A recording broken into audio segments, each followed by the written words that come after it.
OTB AM. Brought to you by Avantcard Reward Plus Credit Card. Powered by MasterCard. Straight up better than your current credit card. Avantcard DAC is regulated by the Central Bank of Ireland.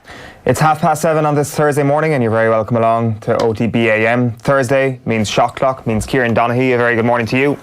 Morning, Eoin. How's the farm? Very well. I was thinking today, how can we use Kieran Donaghy to get the best level of sporting insight possible? And I finally come up with it. So, Thursday, Shane Lowry, what is it like as a professional drinker come Thursday after winning a big trophy?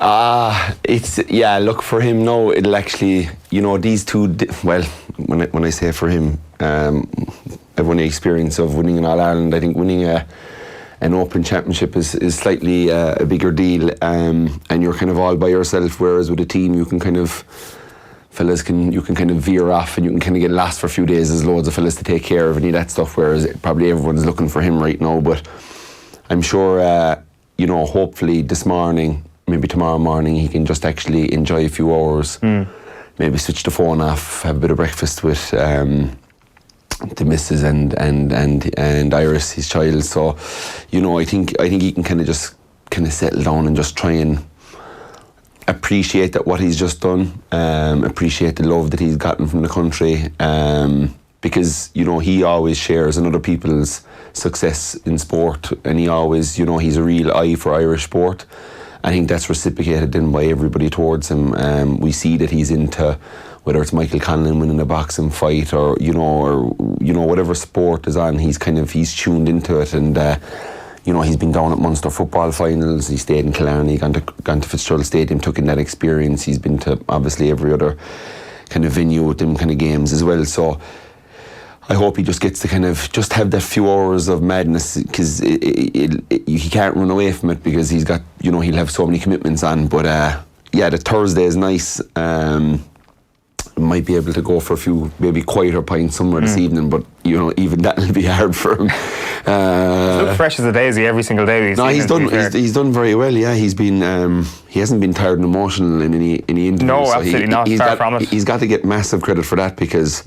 But I said to people that on the Sunday night, I'd find it hard to believe that he could be going flat out. I missed this tweet from Jonathan Walters, quote tweet from Shane Lowry, November 16, 2015, and Johnny Walters, if I could get my hands on you, obviously before the Euros and qualification, and Walters this week, and Shane Lowry, if I could get my hands on you. Yeah, I saw that during the week, and he's another. I think he's another one with Carl Frampton. Yeah, I was going to say one of the boxes, I couldn't think, but.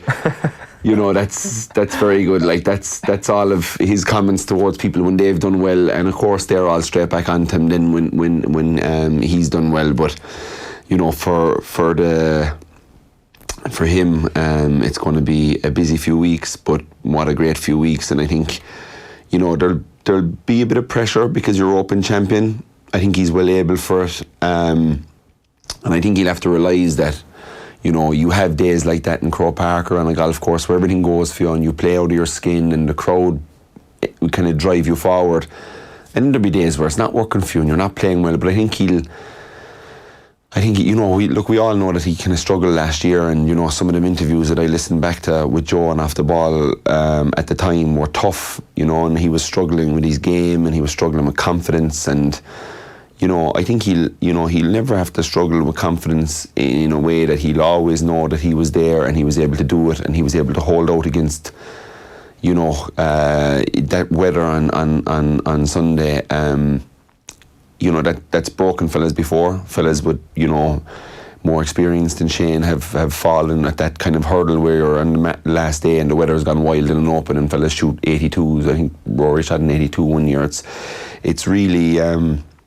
it's high pressure stuff, but look, I think the overall delight for him to do it, and I think everybody just wanted that for him, and he can just enjoy it now and drive on, because that's the kind of competitor he is. He won't want to settle on that, and but he can just enjoy a bit of golf, like he's in the next. He's got his European Tour card for 10 years, Yeah.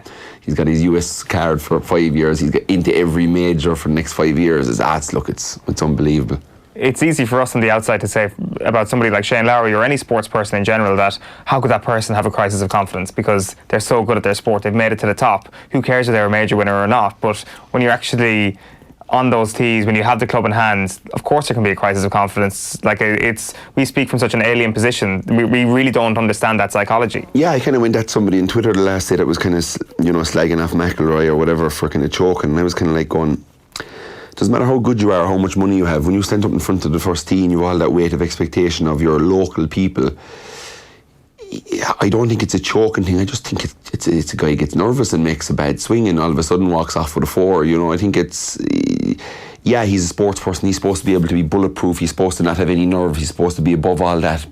But you're not. If you tee off in your local golf competition on a Sunday morning and there's 2 4-balls behind you waiting on the tee and you have to tee off in front of 12 people you don't know, you're kind of always kind of nervous. I don't know if you've been in that position. And you'd be kind of sitting there kind of going, Jesus Christ, I hope I hit this well now or they'll think I'm a disaster. So like there's all, it's confidence is a very funny thing in an athlete because we know we're able to do stuff and we know we're good enough, but sometimes our confidence just isn't there and we're not able to do things, that we think we should be able to do. Well, like how does that manifest itself? Like I presume everybody goes through that. Like say if you ever had a crisis of confidence, is it a shutdown in skill execution? Is it just not having enough belief to show for the ball, or what is it? It's kind of a rollover of all those things. It's just the confidence in yourself that you can, when the ball's coming in, can I go up and catch it? Or have I caught a ball in a while? Once you catch a ball, then you could catch 4 or 5 more of them. But if you get breaked away from you, or you misjudge it and it flies over your head, and a few balls go out over the end line and you drop 1 or 2, and if you're at that phase where you're struggling for confidence, the stuff that should going through your head that probably should never go through your head. You might look over at the sideline, going, I'm going to be whipped here, or this is going to be a horror show, or am I going to cost Kerry? And I have a teammate that can bail me out of that. I have a teammate that can do something that might drive me on a bit, but when you're a golfer and you're Shane Lowry and you're sitting in the car park like he was last year, kind of going, I'm on the range, I'm trying everything, I know I can play the game, but my confidence through the floor, I've no belief in my swing, I've no belief in I think the short game is never an issue with him, but just that belief goes out of your system, and every little shot that you're standing over, your mindset's different when you have confidence and when you don't have confidence. So you're standing over a bunker shot and your confidence is high. Lowry's in there sitting there going, I'm going to hold this. That's his thought process. I'm going to hold it. That's a player with confidence. A player that's missed 4 cuts in a row, that's struggling, is standing in that bunker going, oh Jesus, don't bone it, don't hit it into the face, don't go too long, don't make... And you start putting these thoughts in yourself, and where the mind flows, the energy goes sometimes, and you can preempt these things, for an amateur golfer standing over a tough chip shot in a links course. I could say to myself the odd time wouldn't be, I'd often do a lot of putting around the green on a links because I just don't play enough of it or comfortable enough to chip with it. So, but if I'm chipping it, I'd be like, geez, I could bone this now, and 9 times out of 10, you hit the middle of the ball, it shoots off the green, you're like, oh Jesus Christ. So confidence is it's a lovely thing to have when you're a sports person, and you've got to ride it for as long as possible. So Shane's got to take this into the FedEx, he's got to just ride this because he's good enough, he's got the ability. I think people, for their love of him, may have kind of overlooked his ability and how actually good he is as a golfer. So I think for him, it's a very enjoyable kind of, while ahead. Keep working hard, keep doing all the right things, play with that bit of confidence, and if that confidence ever wanes, sit at home and watch the last 9 holes on Saturday of the British Open. I'd have that saved somewhere because, when you're struggling and you see something that you've done that kind of worked, it can just put a little mind back. Geez, I'm not too bad at this, I can play this. It's true, it's a good point. Let's tell you what's coming up this morning on OTBAM. We're getting stuck into the sports pages in just a moment, and then getting some thoughts on Ireland's incredible performance at Lord's yesterday at around 5 to 8. The second day of the 4-day test is this morning. 10 past 8 then, we're getting into the shot clock, a couple of interesting topics, and we'll have Conor more commonly known as Conor Sketches, joining Kieran on the shot clock later on. Tommy Welsh then will be up at 20 to 9. We're looking ahead to the 2 semi-finals this weekend in the All-Ireland Senior Hurling Championship, and then the sports news at around 5 past 9, and Deal or No Deal completing the show at 9:15. Plenty of transfer news to get our teeth stuck into. Before we get into the back pages, have a look at this. Join Off the Ball in Abu Dhabi this November 17th to 23rd for the inaugural Off the Ball Open. With flights from Dublin, 5 nights in a 4-star hotel, golf on 2 championship courses, gala awards dinner, Peter Lorry golf clinic, and a live Off the Ball roadshow. You can also hang out with some special guests, including Kevin Kilban and Kieran Donaghy. The inaugural Off the Ball Open. Book now at CassidyTravel.ie and check out offtheball.com. Starting with the Irish Times this morning, and their lead is Hooban the hero with late equaliser. It's Emmett Malone at Oriel Park reporting on their 1-1 draw against Karabag in their first leg last night. You've also got Ireland outclassed by holders Portugal and Armenia beaten 4-0 in their under-19 European semi-final. And then on the second page of their sports section, Ger Siggins at Lords. Murtagh feels right at home at Lords to produce stunning bowling display, 85 all out. How Ireland bowled over England at Lords. All 10 wickets there in picture form. Yeah, the Herald is talking about Hooban's header as well last night for Dundalk to keep the dreams alive, so that was a good result that they could have actually won the game late on. And Carragher sees Duffy move up as an interesting little side piece on this, that the Liverpool legend Jamie Carragher believes Ireland centre-half Shane Duffy can go on to bigger and better things after a very impressive season with Brighton and Hove Albion. So yeah, I would agree with that. The Racing Post goes with uphill battle, French hero to make move on mountains. If you're not watching the cricket this morning, or when the cricket kind of takes its lunchtime, it is worth watching the Tour de France. 3 days in the Alps over the next 3 days. One of the most open races that I can remember over the last couple of years. Chris Froome's injury has helped that. Struggles with Team Ineos, one of their riders out yesterday. Julian Alaphilippe still holding on to the yellow jersey. It could be an incredible couple of days. And Ireland's into 100 to 30 for victory. So England still very much favourites to actually win this test. So there's tons of work to do despite a fantastic opening day for Ireland at Lords. Yeah, look, it's obviously the big story on the Times as well. England blown away by Ireland's rookies. And an interesting piece here by Matt Hughes, plans to raise racism bans that the FA considering increasing the minimum sanction for discriminatory behaviour to a 10-match ban after figures yesterday showed that reported cases in the professional game rose by 46%. So that's a good thing, because we need to get racism out of sport big time. Back page of the Irish Daily Star is So Long United. Bruce won't let Sean leave. That's with regards to Sean Longstaff, who may or may not be on his way to Manchester United, but it seems like it's not going to happen if Steve Bruce gets his way. Dial M for Murtagh then. Tab of the morning to a great headline there. There is Tim Murtagh there. Incredible day for him at Lords yesterday. You've also got Taoiseach's Simon Coveney with his cricket-loving 100-year-old grandmother Geraldine at Lords yesterday. Rory gets Larry help. Then we might hear from Rory McIlroy in a little while. He's been opening up about his struggles, especially on the opening day at Royal Portrush last week. And GAA, €4 million last 4 windfall. GAA Chiefs are anticipating that up to 125,000 fans could pour into Croke Park for this weekend's All-Ireland hurling semi-finals. A lot of neutrals, you'd imagine, given the quality of the 2 games last year. Yeah, the Mirror, again, Ireland commit Midsummer Murtagh at Lords, which is not a bad one by the headline writers there. And obviously looked at Dundalk, Quarbeg result as well, 1-1 with Hooban Nature. And Celtic were in a rout last night as well, so that's the back pages of the Mirror. The Sun goes with not done yet. Hooban keeps Lily White Hope alive, and it wasn't their night, but the future is bright. No mohaning after exit, it says here on the Sun. Portugal 4, Ireland 0 in Yerevan, and Luke's fit to quit. So Romelu Lukaku struck a deal with Manchester United to sit out their tour games to avoid wrecking his Inter Milan move, and it's lethal jigs and Murtagh.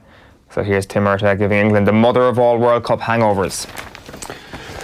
Yeah, the Irish Examiner, Lords and Masters, again about Ireland.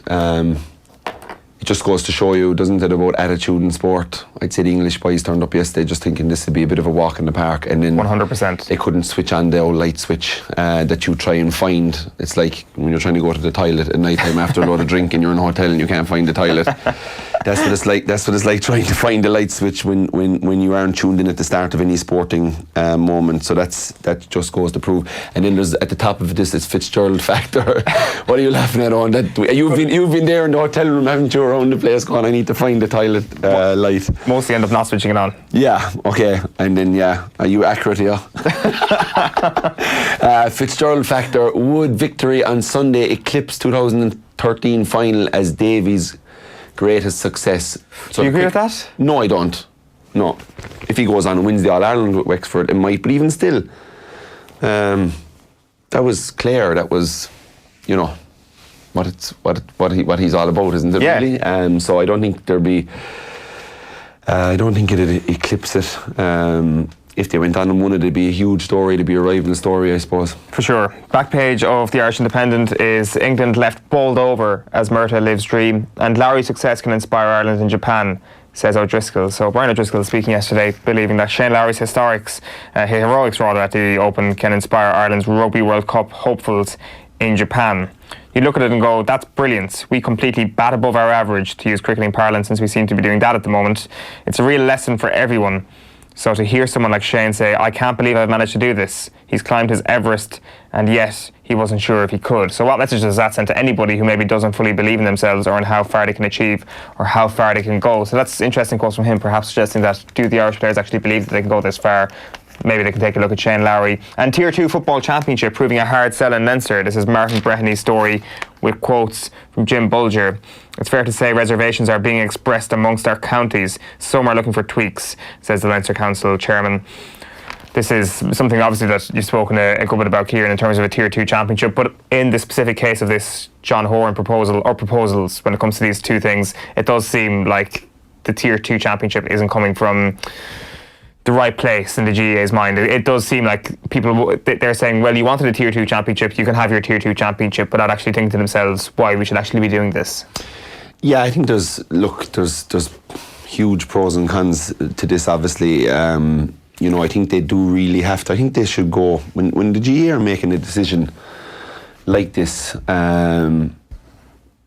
know, I know they've their big Congress thing, but there'd be no harm in setting up a meeting where a representative from each team, a management member from each team, two people go in a car to Dublin and sit down and talk about, you know, and hear the floor and hear the opinions of guys in weaker counties, guys in stronger counties, guys in counties in the middle that are neither here nor there, kind of, you know, hear everybody's thoughts, their worries. You know, they have legitimate worries in the Tier 2 that it will be treated as the Joe McDonagh, that the Sunday game will not show any highlights.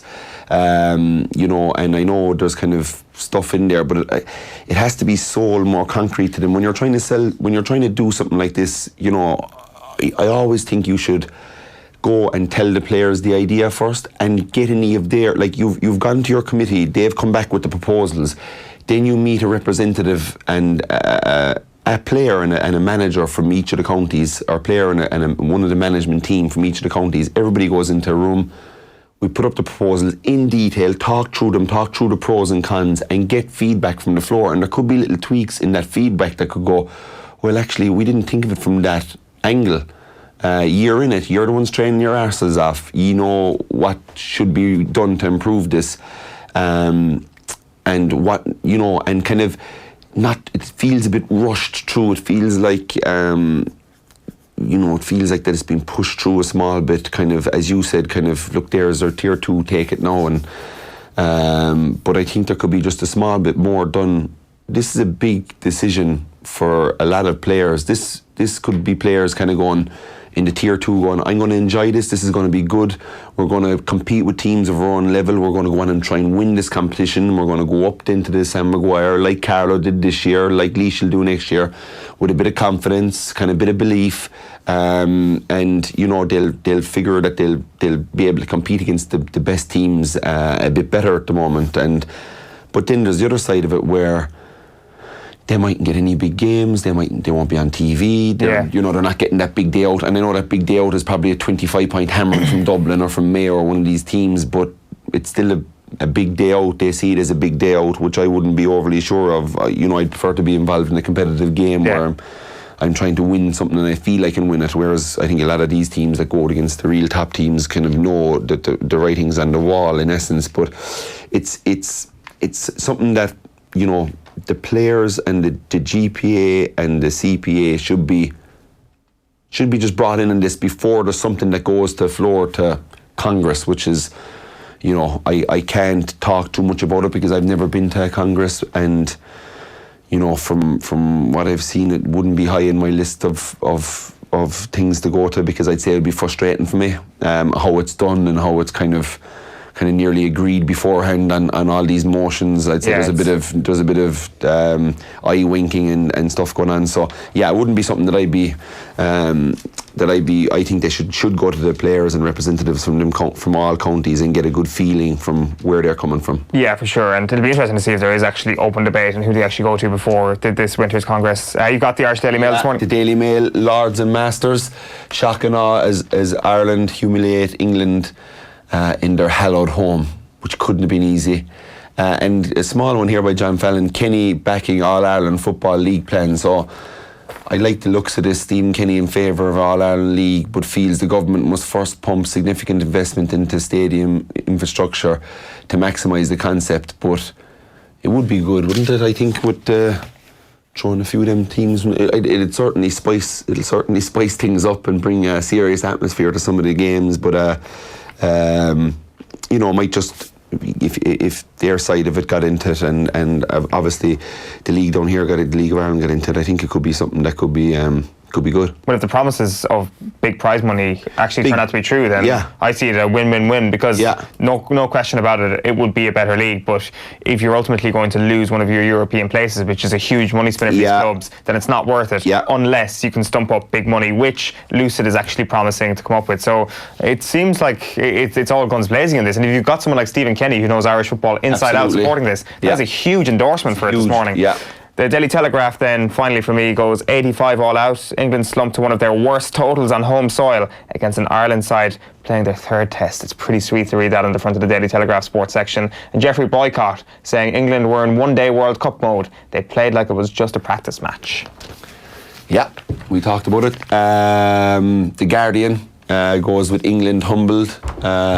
Murtagh basks in Lord's son and delivers Ash's wake-up call. And again, this racism on the rise. Kick It Out reports increase in grassroots discrimination. So we got to nip that in the bud. That's more over there, I presume. But let's have a look at what the Irish News is leading with this morning. McIver says club scene crucial if Derry County team is to thrive. You've also got upper hand for Ireland as England are stunned. And let's go see what's on offtheball.com this morning, because we've got breaking news.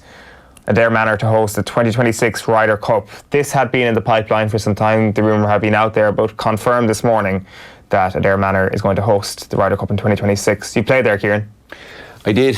Lucky man. Yeah, it's unbelievable down there. Like it's certainly fit to host it anyway. The course is ridiculous shape, 24/7. And it's just a joyful place to be, really. It's like being transported somewhere else. It oozes class. And do you think Jordan Spieth and Brooks Koepka like sitting in Adare traffic? Yeah, but JP will probably sort that out. He's already got the bypass done before that.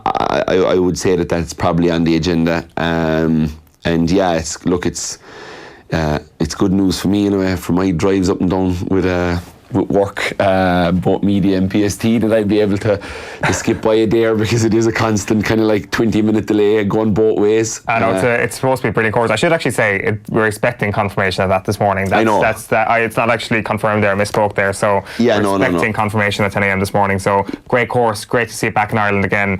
Hopefully as long as going on the back of Portrush and Lahinch, it's like, there's nobody does things better than the Irish, and we'll give the Yanks a good welcome in 2026 if it's on there. And I could see there'll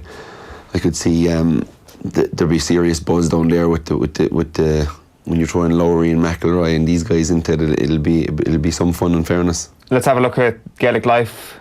Farney favourites. Seamus McEnany nominated for Monaghan manager's job, while Tony McEntee amongst those linked to the position. Seamus McEnany back as Monaghan boss. Is that a yay or a nay if you're a Monaghan fan? I always liked Benty, so I always thought he was good, and he had that Monaghan team back in 2008 just as competitive as this Monaghan team was, really. They were constantly knocking on quarter-finals, kind of on quarter-finals area. Would some of the players like to be going back to him? I don't know how them relationships work. Are they better off driving on with someone new? But Benty, for me, certainly has Monaghan in his heart, and he would be looking to do the right thing. You mentioned Rory McIlroy near the top of the show there. He was speaking before the event at Memphis this week. Let's have a look at what he said. Once I was announced and I put my tee in the ground, I sort of noticed my hand trembling. And I was like, geez, this is different. And I don't know, the first tee shot there wasn't really a comfortable tee shot for me anyway last week. And, in hindsight, I probably should have just hit driver. That's interesting. So he's obviously talking about the first tee at Royal Portrush last Thursday morning. Hands trembling. Must be a terrifying prospect. Like, I know you were making the point at the top that it's harsh to call him a choker or harsh to call him a bottler.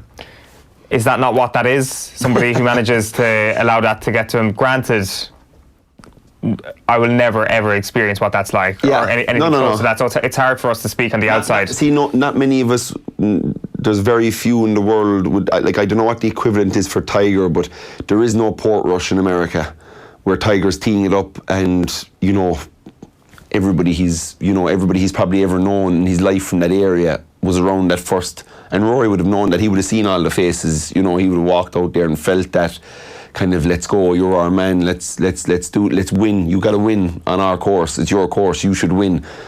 So there's the pressure of playing there all his life. He should know the place like the back of his hand. He's obviously one of the best ball strikers in the world. So it leads you to believe that Rory should just turn up and win in Portrush, because even me, if it was on a Tralee Golf Club, I'd be kind of going, I know Tralee well, I know all the places not to go, I know where to hit it. So there's an automatic familiarity that a lot of people from America coming over to Portrush wouldn't have a clue of. So, people kind of think he's that advantage, and then he's as good as he is.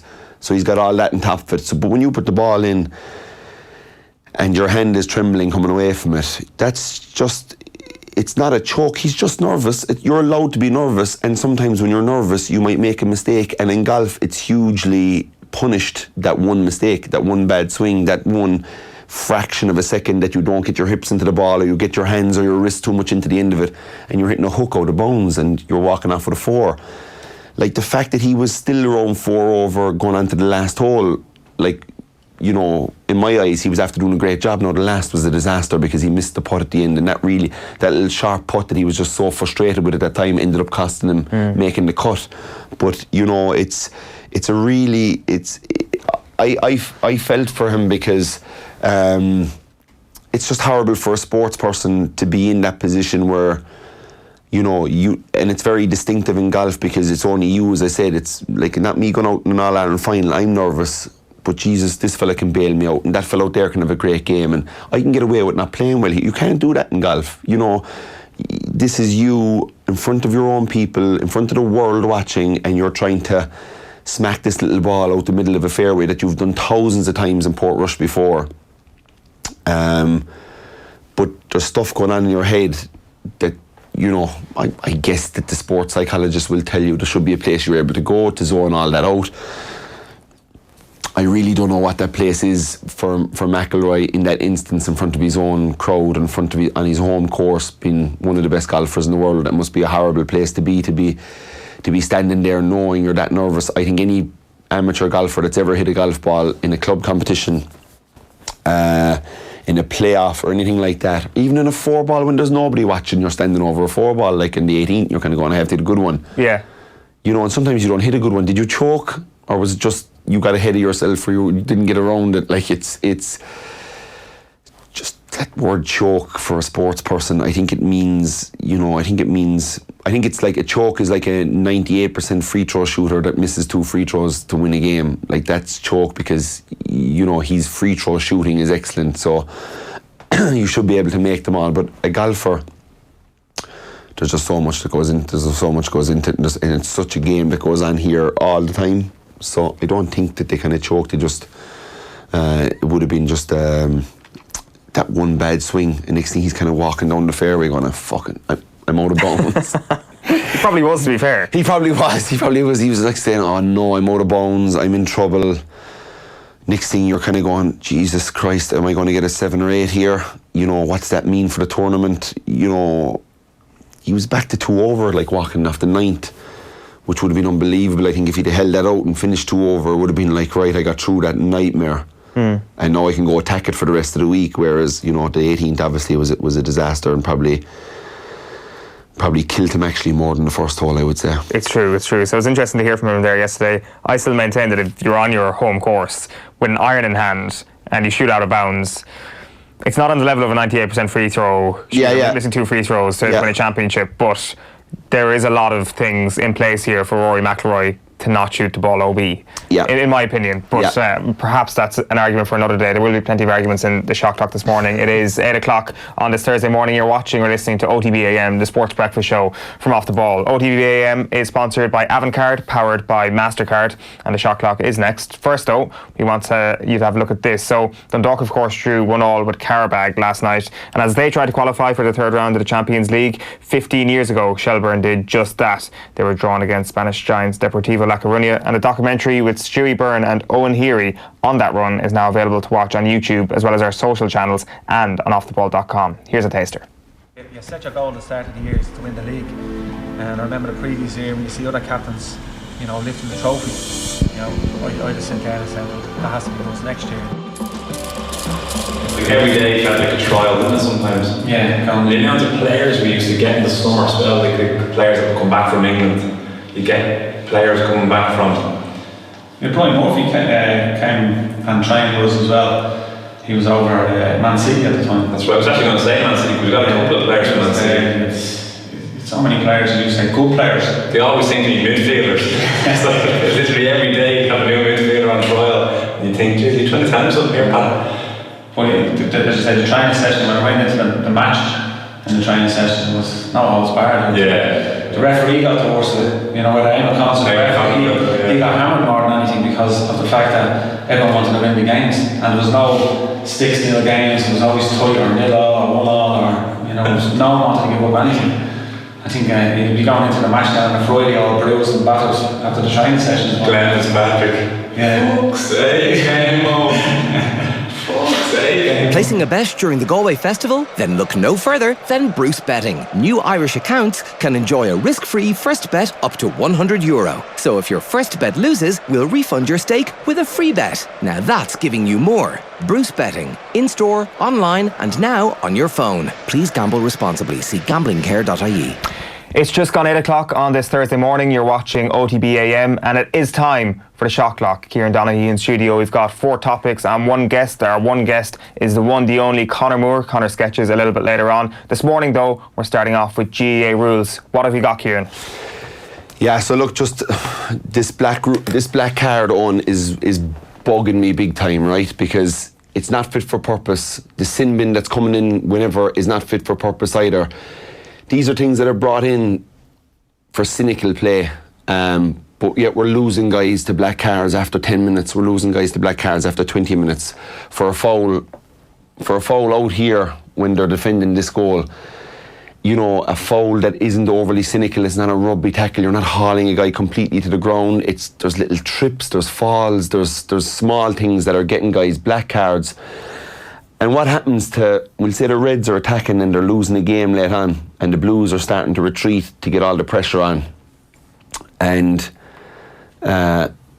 we take a black card here. And the black card is for a cynical foul. The manager's delighted with this man getting a black card. His teammates are delighted with him getting a black card. Good man, the right thing to do, pull them down, don't let him out past you and create overlaps down the pitch that we might get a goal. The ref has to run over, take out his book, have a chat with him, send him off. While all that is happening, your blue team is now in this position. They've everybody back and they're happy out. They're delighted with this guy's foul. So we've a rule in to stop cynical play, but we actually encourage cynical play and we don't care about the rule. So how is that rule how is that punishment fitting to the crime? So what do we do? I talked about it, I think, on the first Shot Clock. The Aussie rules have the 50-metre rule, and it's very simple. It's easy to ref. It's easy to ref at all levels. It takes everything away, and it's called the 50-metre rule, and it's very simple. If I'm running out here, and I'm running out with the ball, and I get pulled down cynically, or a guy fouls me and kicks the ball away from me while I'm trying to take a quick free so he can allow all his bodies to get back, very simple. the ref blows the whistle, he runs 50 yards, I run up behind him 50 yards, and I kick my ball over the bar. But not only do I kick it over the bar, when I'm taking my free, I might be able to get us into, we're losing the game at this stage, obviously, because we're chasing it and the team is taking black cards. So now I can score, I can set my press up, I can get a press on them, and I can try and get a bit of momentum by not letting them kick it out short and try and maybe box in. If they go out here like a Michael Darragh McCauley will do, he'll come through the back of you and box it straight in and hope these forwards come in and pick up the pieces. And we've so many bodies forward that it's easier to score, and you can start building up momentum, because what we have now is the most frustrating end to a game that you're ever going to likely to be seeing in my eyes, which is fellas allowed to take each other down. Definitely, we need to abolish the black card and at least come up with some sort of thinking like this, because as you say, it's promoting cynicism rather than the actual... And if it happens all inside here, if I take on my man inside the 21 and I'm pulled down, penalty. Penalty? Yeah, penalty. So if you're inside the 21 late in the game and Cillian O'Connor's taking you on and you pull him down because you're beaten and you don't want to concede a goal, it's an automatic penalty, which means this guy's going to have to defend honestly enough, and he's going to have to get help from one of his guys. But they're the two things, 50-metre rule, and it's so, ref blows the whistle, just runs, he counts 50 steps in his head and just goes, and it doesn't have to be overly accurate, but you're punishing the scoreboard. Then you have these guys' teammates going to the guy who pulled them down. Why did you pull them down? You're after costing us the score, you're after giving them momentum, now they're able to press us in. And it would take away all this bullshit pretty quickly, really. I think it would. Let's move on to Spanish football, because we want to talk Real Madrid. Justice for Gareth Bale is what I want to preach here this morning, Kieran. I've never felt sorry for anybody who earns 600 grand a week, but on this one occasion, I actually might. His manager, Zinedine Zidane, has stopped talking to him. Zinedine Zidane's behaviour here is actually been very, very poor. He's behaving like a dickhead on Love Island, to be quite honest with you, Kieran. He's just completely ignored him, giving him the cold shoulder. He's not talking to him. He's behaving like a child. Gareth Bale kind of spoken about in the way that, oh, it'd be great if he just got out of the club now. It'd be great if he could just, leave and go to China. And then after that, he plays him in pre-season. What is going on here, we don't know the full extent, but I'm on Gareth Bale's side here. I actually believe he's being treated appallingly at the moment.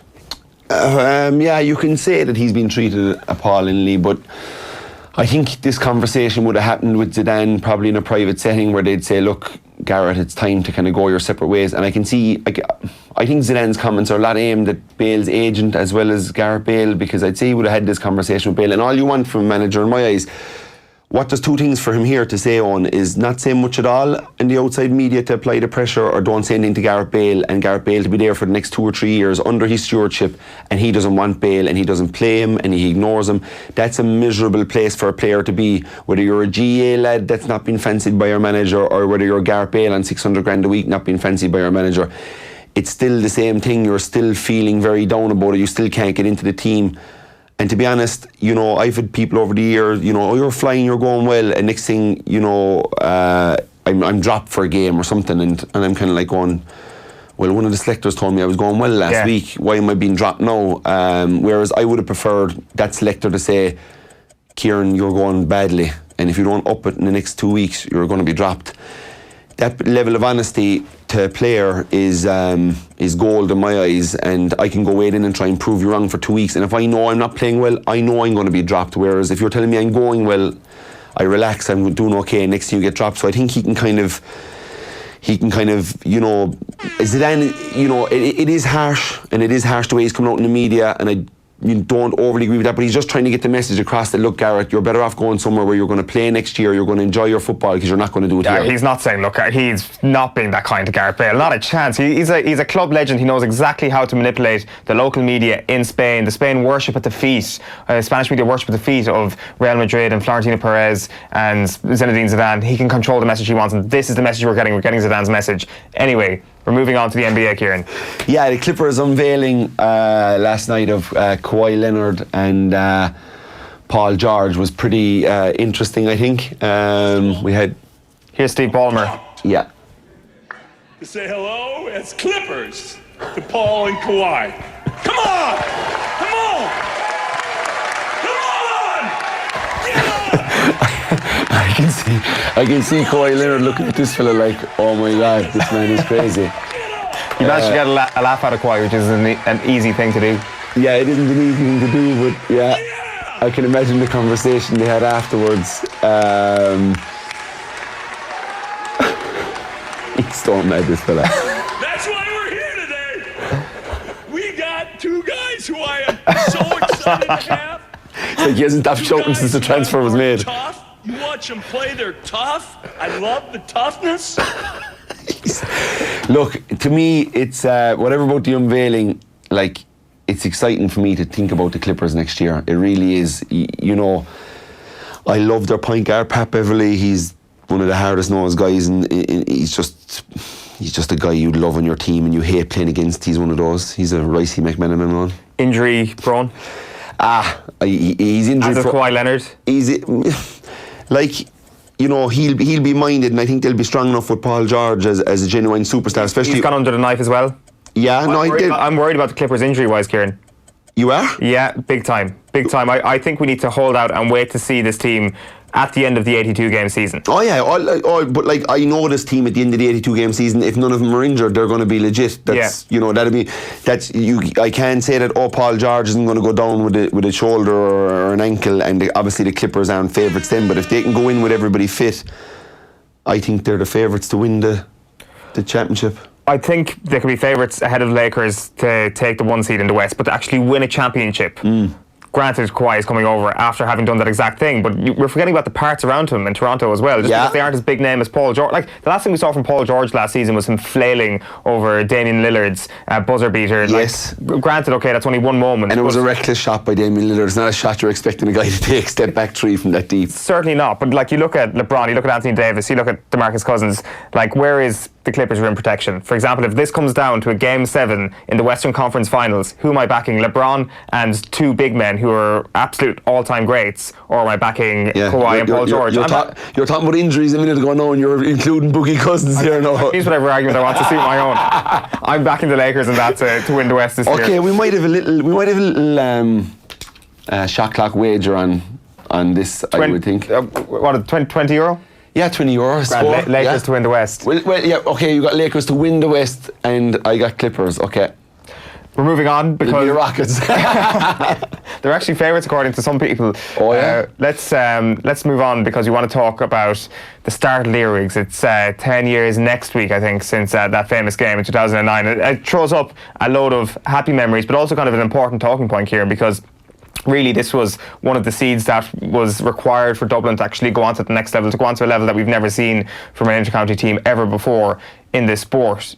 It was a defeat, though. It was an absolute humiliation in their home ground against a Kerry team which many people had written off that summer. You were on that Kerry team. But from Dublin's perspective, Pat Gilroy could have been absolutely slaughtered, and he probably was in the media in the immediate aftermath of that game. They stuck with him. He managed to bring Sam Maguire back to Dublin in 2011 for the first time since 1995, and since then, we all know what's happened. The start of the Earwigs is one of the best things that ever happened to Dublin, and this is an example of how you can utilise defeat and bad things that happen to you in a really, really positive way. Not enough people in sport manage to have this down. No, and we talked about it last week with John Myler, that there's calls for the Cork manager to step down or to get somebody else in instead of him. And you know, you look at what Gilroy did at that stage. They'd lost to Kerry in the start of the Earwig games. In 2010 they were 6 points up against Dublin and ended up losing in an All-Ireland semi-final that Cork went on to win the All-Ireland that year.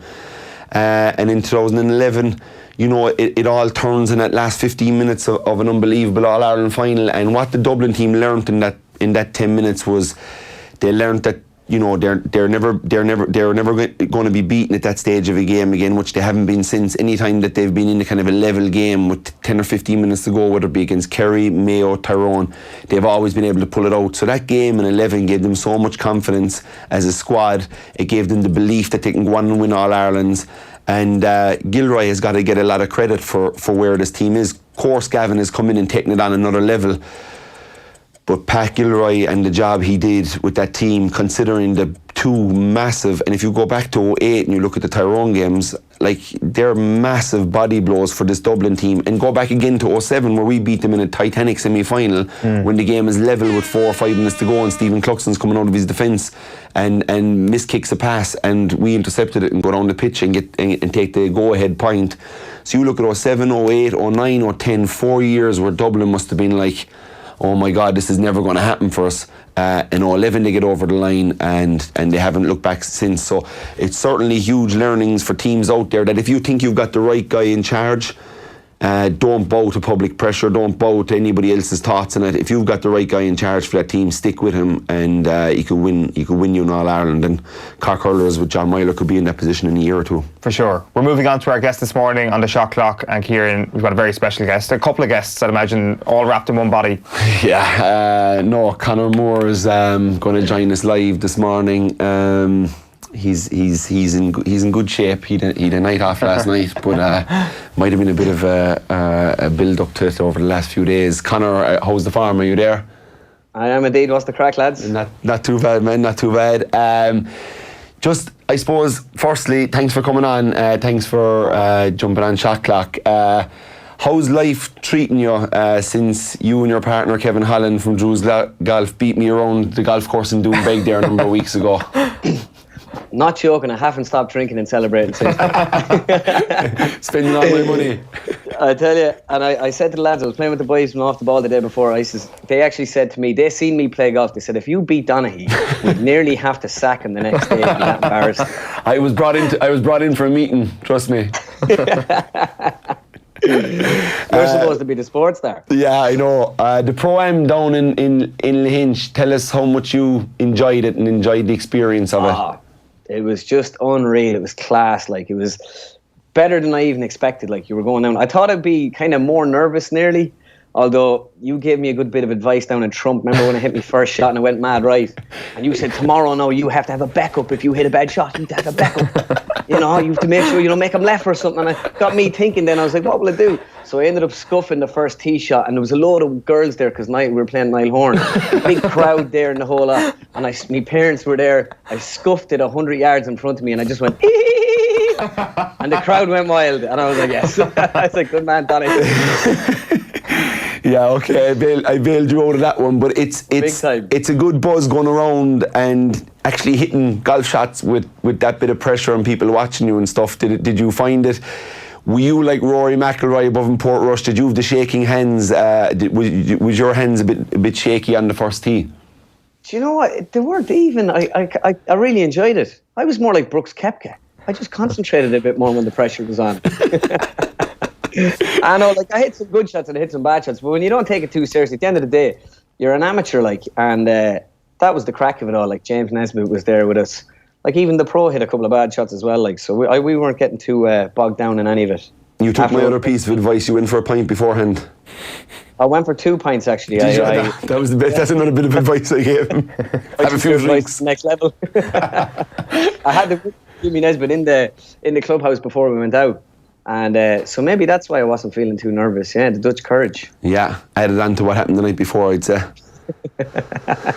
After the Irish Open, you were out in Lake Tahoe with NBC. Tell us what was going on out there. Yeah, the American Century Celebrity Golf Tournament. They had, like, one of your mates would have been playing Steph Curry. Tell him I was asking for him. I asked him, did he know you? He's like, yeah. Justin Timberlake was there. It was good old crack. I was doing a gig for them actually, and Timberlake went and he ruined the whole gig of me at the end. I was doing Donaghy, and I was about to say, Justin, I saw your swing out there. You got to fix that slice, otherwise everything's going to go. And he went, all right. And I was like, that was my last line, man. So he came up apologising. I was like, listen, you're Justin Timberlake. You can do what you want, man. I get to go home and tell the boys that you ruined my set there at the end. Don't worry about it. But I was just over there having the crack or whatever. I was doing a lot of interviewing, so I was kind of getting to be myself. I didn't have to do impressions or that, but I didn't get off to the best start. I actually went up to this lad. I didn't know most of the people there because I don't, like, as in all the sports I know are over here. So there were all these athletes, hadn't a clue who they were. So I had a lad with me telling me who everyone was. And it was this fella signing autographs. And I says, who's that lad there? He says, that's Miles Teller. He's a famous actor. He's in Footloose and stuff. He's really big over here. So I went over to him. I was like, Miles, Conor Moore, big fan. He was like, oh, Conor, loved the commercial there with Tigers. I was like, oh, yeah. I was like, yeah, the stuff in Footloose, man, all this kind of stuff. I was like, brilliant. So I was like, any chance of an interview, 1 or 2 questions or whatever. So I grabbed the microphone. I'm like, thanks for this, whatever. Like, we'll have a laugh. So I said to him, so I'm delighted to be joined by, I'm a big fan of this guy, Miles Keller. He goes, his name is Miles Teller. I was like, sorry, pal, I get awful nervous when I'm doing these things. I'm not used to being a journalist. We pronounce the K's and T's the same in Ireland. That should have been your BALE call. Always blame the accent. Did you get up to JK and Johnny in the long haul before you came back for the Open Championship, or did you go straight from Nevada back? I actually stopped off in the long haul for 1 or 2. I had a layover there in New York. You managed to get that layover in, I think, always. I do, sure. I have to call into the long haul now, you know. I think they're putting a portrait of me up the back. Me and the 2 Kennedy brothers. And Portrush, come here, you were there. What a week. I don't think it actually could have gone any better, really, for us as Irish sports people. Like, I don't think I'll ever see anything like it again. It was just unbelievable. Like, I actually get this pass when I'm working with the Golf Channel. It's behind the ropes pass. You boys probably get it there as well, like to go in and follow it. So when you're the media, you can follow the players. But I never use it because I don't want, like, me to be behind the ropes there and Sergio Garcia to be there beside me or something, and people start going, ee, doing this kind of thing, you know? Yeah. So I ended up on 18 when Lowry was there. I decided to go and get the pass and go in behind the ropes or whatever. So I jumped in behind the ropes on 18, and I was like, right, I'm going to have a bird's eye view of this on the way down. And some fella shouted at me to get back, and I kept going. And as I was there, he was taking the shot. Did he have a big high-vis jacket on? He did indeed, yeah. Go back.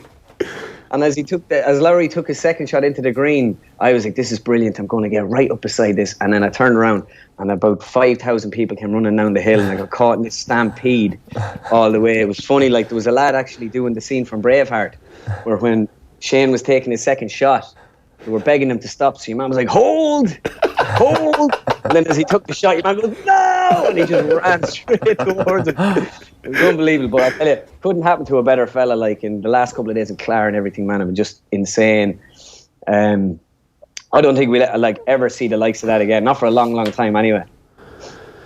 Yeah, no, I think Clara was really a fitting tribute to Shane and the Lowry family. That's what it looked like down there when you saw, you know, his grand and everything up there, and the family. It was a real nice moment for them as a people, wasn't it? To see how proud they were of this man and the crowd that turned up. Oh, stop! His granny was the real celeb down there. Everyone wanted pictures with her. Even my dad was like, "Is that you? Yeah. Give me a picture." So she was brilliant crack, like it. Yeah, they're just a great family. Like I first met them down in Augusta there only a couple of months ago. On the Friday, we went over and had a barbecue at the house, and it was just great crack. Like you couldn't meet better people. Like, and it was very much like a county final or like an All Ireland final sort of a vibe, where the trailer set up and everyone in the park and all the Offaly flags, and it was just. Again, it was like something, it was a real piece of history like that we probably won't see again for a long, long time. Hopefully he wins the Masters and we might see that again. Although I don't know if they'll be allowed on to pair with there. But yeah, we won't be running down like Braveheart there. But our Nan's university loved in Ireland. Like I was really close to my grandmother. What is it about the grandmothers and young fellas in Ireland? It's that automatic bond, isn't it? And when he won his first 16 grand over in the French Open or something, he sent 500 back to his grandmother. Like, doesn't sum him up pretty much. It really does. It's an Irish thing, kind of, isn't it? And she's such a straight talker as well. That's why, you know, she could say anything and get away with it. Like, she's some crack. But the whole family are like that, really. You know, they're all just very much very down to earth, and they're just brilliant crack. You know. And the Boar's Head on Monday, good crack. Unreal. So you can't beat Hugh on a Monday after a big win. You know, he gets the All Ireland finals in. I told him if I win the Oscar, I'm coming in on the Monday after. Listen, man, thanks very much for coming on. And I know you're going to go into Ogie Moran's washer for me, because it's a segment we do with all our guests at the end of the show. So, hang on a second.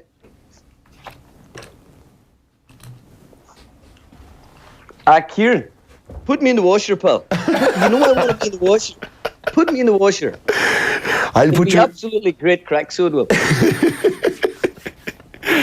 Okay, I'll put you in the washer, Mr. Bradley. No, this is very simple, Joe, which I want to really sit down and explain this to you, because it's a concept that Michael Lester's tried with you and Joanna's tried with you, and you haven't really kind of copped on. So this is a one-word answer. So. And never mind, Joanna, I can't get a word in edgeways this year, you know. I can't get a word in. Yeah, she is you fairly under control, which is the right job for you, to be quite honest with you. But the one-word answers, Joe, nothing else, right? No big spiels, no big rants. Here, I'm a barrister at law. Okay. I know how to do these things, okay? You get it, okay. All right. Okay, so we're going to go for the 10 questions on Ogie's Washer. First one, what will happen next? Derry to win the All-Ireland or Joe Brolly to be president? Well, that's a very interesting question, Paul. You know. It reminds me of a story I heard last weekend. It was, to cut it short, let's be realistic here. Brolly 2025, it's going to happen. Is Fader Lynn, pal? Is Fader Lynn? You want to be president for the Ryder Cup coming to Adair. That's your timing. Just heard the word this morning, you know. Either president or I'd like to be captain of the team, you know. Either or, I will accept. All right, question 2. Who is better, this current Dublin team or the 78-82 Kerry team? Oh, again, a very simple answer to that. The Dublin team, no. I had a dream about them last night, you know. Connolly and James McCarthy and lads running through the field, you know, with that great sense of adventure, you know. They're just a wonderful bunch of lads, you know. The Kerry team of the golden years, very defensive. You know, and I don't say that lightly, Kieran. Oh, Jesus, stop. Come here. Who would you rather take out to dinner, Donald Trump or Boris Johnson? Well, I'd have to take Boris. Joe, one word. You're not getting Boris Johnson. Boris Johnson, good stuff. Colm de Gooch Cooper or Mikey Sheahan? Well, I'd have to go with Mikey Sheahan as Colm. I wouldn't even rate Colm in the top 10 footballers, top 10 forwards of all time. Honestly, Mikey Sheahan, hands down. The best Derry number 13 of all time, Paddy Bradley or Joe Brolly? Well, it's got to be Joe Brolly. I would put myself up as the second best forward of all time after the Gooch, because the Gooch was the best footballer I've ever seen in my life. Contradicting yourself. Take notes, pal. This is what you do. You're never wrong. I can pull either or up. Are you a Love Island man or RTE News? Well, I've never really thought about myself in Love Island, you know. No, not on it, just watching it. Could you imagine it, me with the top off, walking in, Kieran, you know? Walking in, you know. Let's crack on, lads. Let's crack on. It'll be absolutely... Me and Maura. You're not a man, Joe. You're not a man. Don't get it with you as far as you're a man, Maura. Joe, great crack. Joe, what would be your... television. Joe, what would be your type in Love Island? Me, well, someone who likes attacking football, you know, and is death against Croke Park.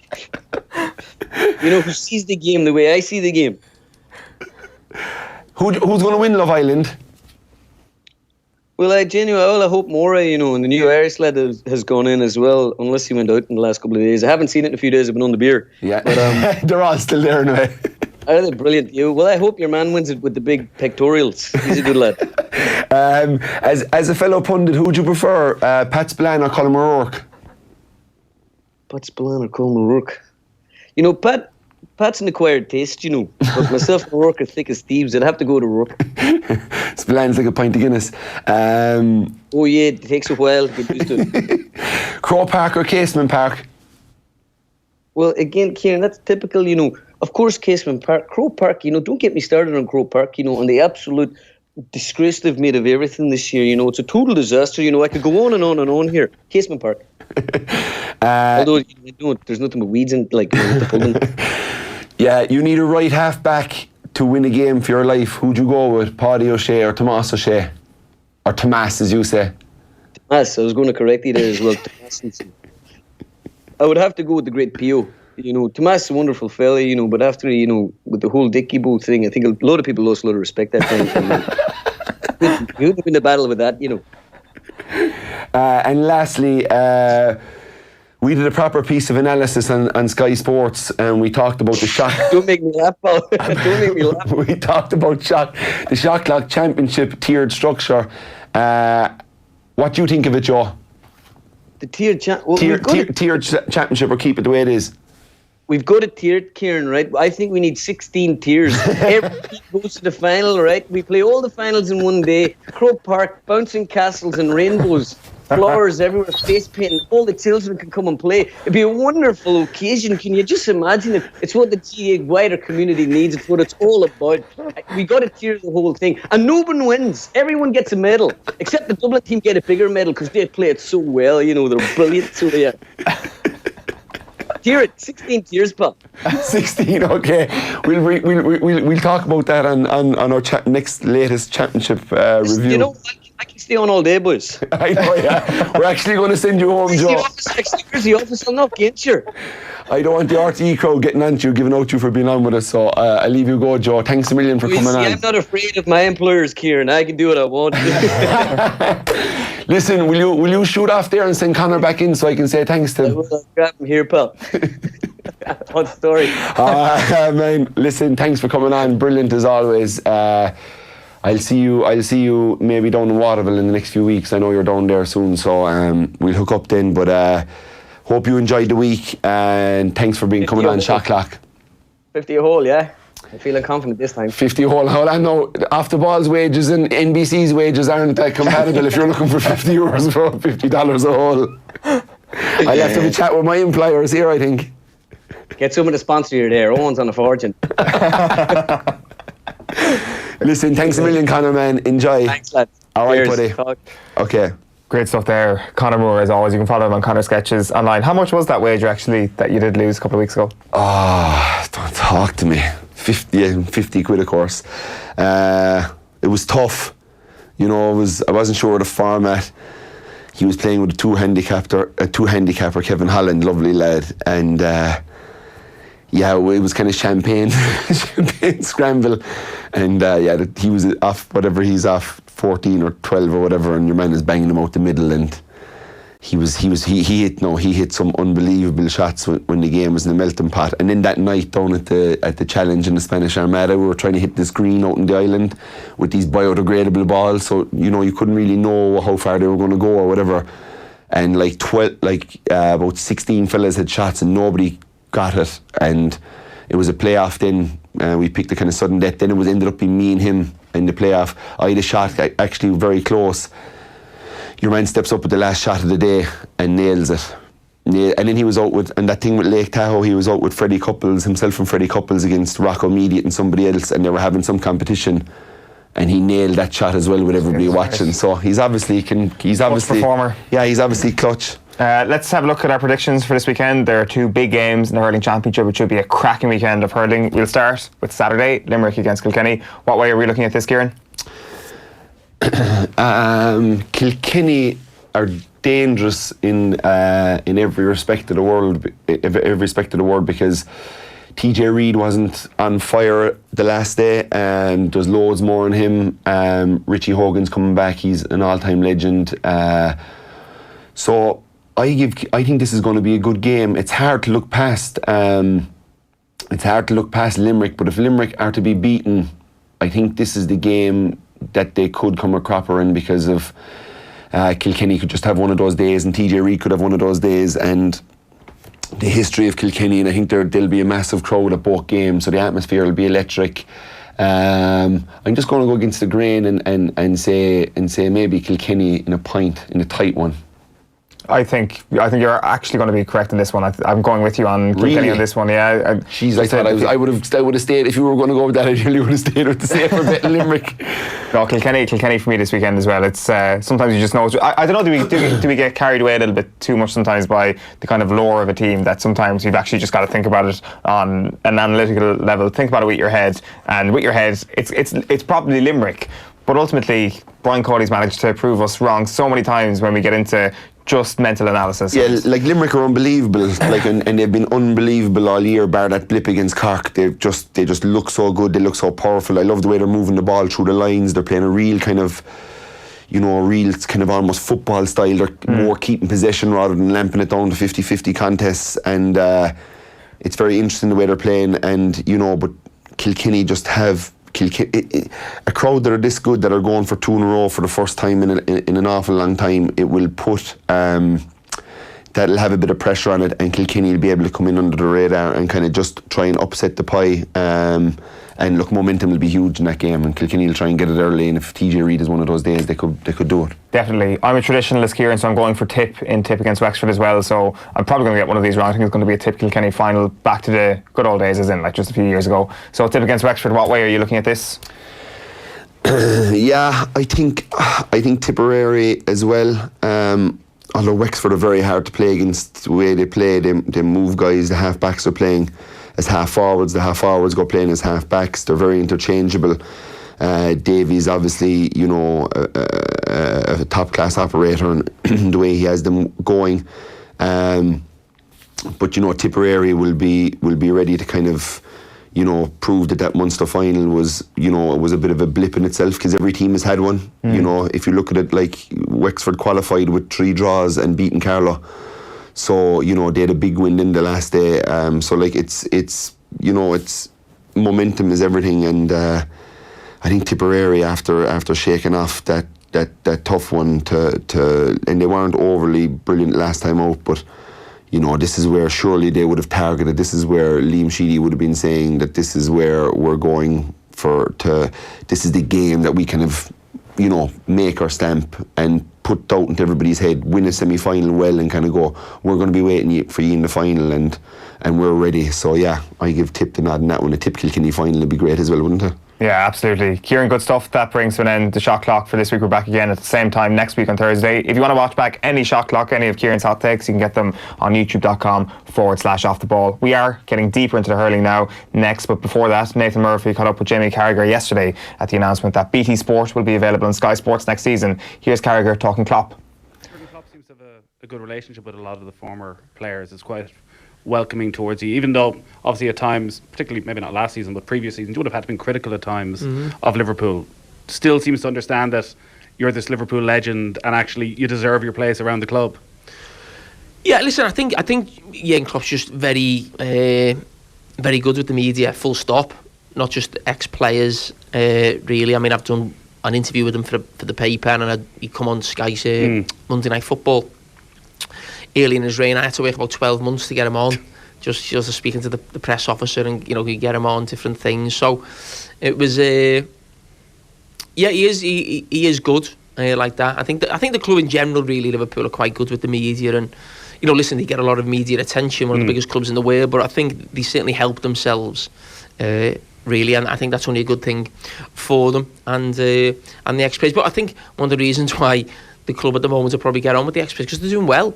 So as the ex-players can say is positive things. Yeah. Also, it's when it goes the other way, that's when you see how the relations are there. I'd love to play for Jurgen Klopp as a manager, without a doubt. Did you like the sort of manager who'd put the arm around the shoulder and... Well, I don't know, because I never had one. Literally. No, but listen, I think he is a different kettle of fish, Jurgen Klopp. I think he is a one-off in some ways. And no, I agree, managers help me a lot, but he is a one-off. He's a special character. He's just the type of fella you look at and you think you'd like to be around him, wouldn't you? Or whether that was at a football club, going for a meal, going for a drink, whatever that may be. But no, I'm not certainly one of those people, and I think it does happen in football. With a lot of people who retire, they never want a player in their position to play or be. Say, perfect example is Van Dijk. Yeah, I mean, before Van Dijk come along, people used to. It was great for me. People used to say, "Oh, Liverpool haven't replaced Jamie Carragher." Yeah. Well, they fucking replaced him now, haven't they? Twofold. But no, I mean, it wouldn't bother me to go on. Not bother me. I mean, I tell everyone on TV now, Virgil van Dijk is the best centre-back in the league, and I think he's the best centre-back in the world. That wouldn't... I think other players might sort of try and, in different positions, he wasn't as good as me, or he wasn't as good. He's a better player than me, so I'm an absolute idiot to say anything else. But he just replaced Sammy Huppier in the best Liverpool team of the last 25 years. Yeah. He'd be your partner. Yeah, of course. You can't have two big ones, can you? Jamie Carragher there in conversation with Nathan Murphy. The full piece available now on youtube.com/offtheball. It is time to turn our attention to the weekend's hurling, and Tommy Walsh is with us on the line. Good morning to you, Tommy. On, Kieran. Morning, Tommy. So this weekend was unbelievable. The two semi-finals that we had in Croke Park were outrageous. I was there both days. It was as good as it gets in Irish sport. I presume you're absolutely buzzing for this weekend, Tommy. Yeah, buzzing on. I suppose going back to last year, remember we were training on the Saturday in Galway and Clare. We're playing the first semi-final, and it went extra time, and train was delayed for a half an hour so we could watch the extra time, and that will tell you the brilliance of that game. Knowing I was going up then with yourselves to commentate in the second game between Cork and Limerick, and nobody thought, even if it was half as good a match, we would have said it would have been a brilliant weekend. And when Donna was even better, that went extra time, and what a weekend. And I suppose this year then, will it live up to expectations? And we've two cracking matches. I suppose we've the first one Saturday is the champions versus the challengers, and everyone I suppose has seen how great Limerick have been this year, but as you know, you can't write off these Kilkenny guys, especially with the management that have brought so many All-Irelands to the camp. Yeah, it's an interesting one for Limerick because Tom Morrissey was speaking in the paper this week about the idea of hope versus the idea of expectation. And last year it was in hope, and perhaps that's an easier thing for a side to handle, Tommy, rather than the real expectation on this Limerick side this summer. Yeah, it's so different. The only thing is they seem to be handling it so far. You go back to last year, the quarter-final inside in Thurles. Limerick were beating Kilkenny. Suddenly Richie Hogan scores a goal with a few minutes to go. The whole, I suppose, of Limerick probably saw Nolan Park the previous year where Kilkenny just went on and won the game. They saw a few of the semi-finals in previous years. Say, listen, we've had our chance, but we just haven't been good enough again. But Tom Morrissey stepped up straight away, and you'd often see that with the champions. They're able to step up immediately after a setback, and someone scores a point or someone wins a free. And Tom Morrissey scored a point that day, and then they rattled off a few more. And I think that was the turning point for Limerick last year, beating Kilkenny and Thurles, because Kilkenny had won so many All-Irelands. To take a big scalp like that, it does so much for belief. So suddenly hope turns into belief even on, and you're not just hoping that you get over the line, you kind of believe this is our day. And I think Tom Morrissey's score that day was so crucial, and it's interesting you mentioned him just there now, because he was definitely one of the main catalysts in bringing it home. Because you have to remember this time last year, it was all about 94, how they were beaten Offaly by 5 or 6 points with 5 minutes to go, and they couldn't get over the line. And was this going to just keep happening? Whereas the hard luck story of Limerick hurling since 1973, but Tom Morrissey was crucial last year in getting them over the line, and there was many instances, but I think that was the moment to really turn from hope into belief.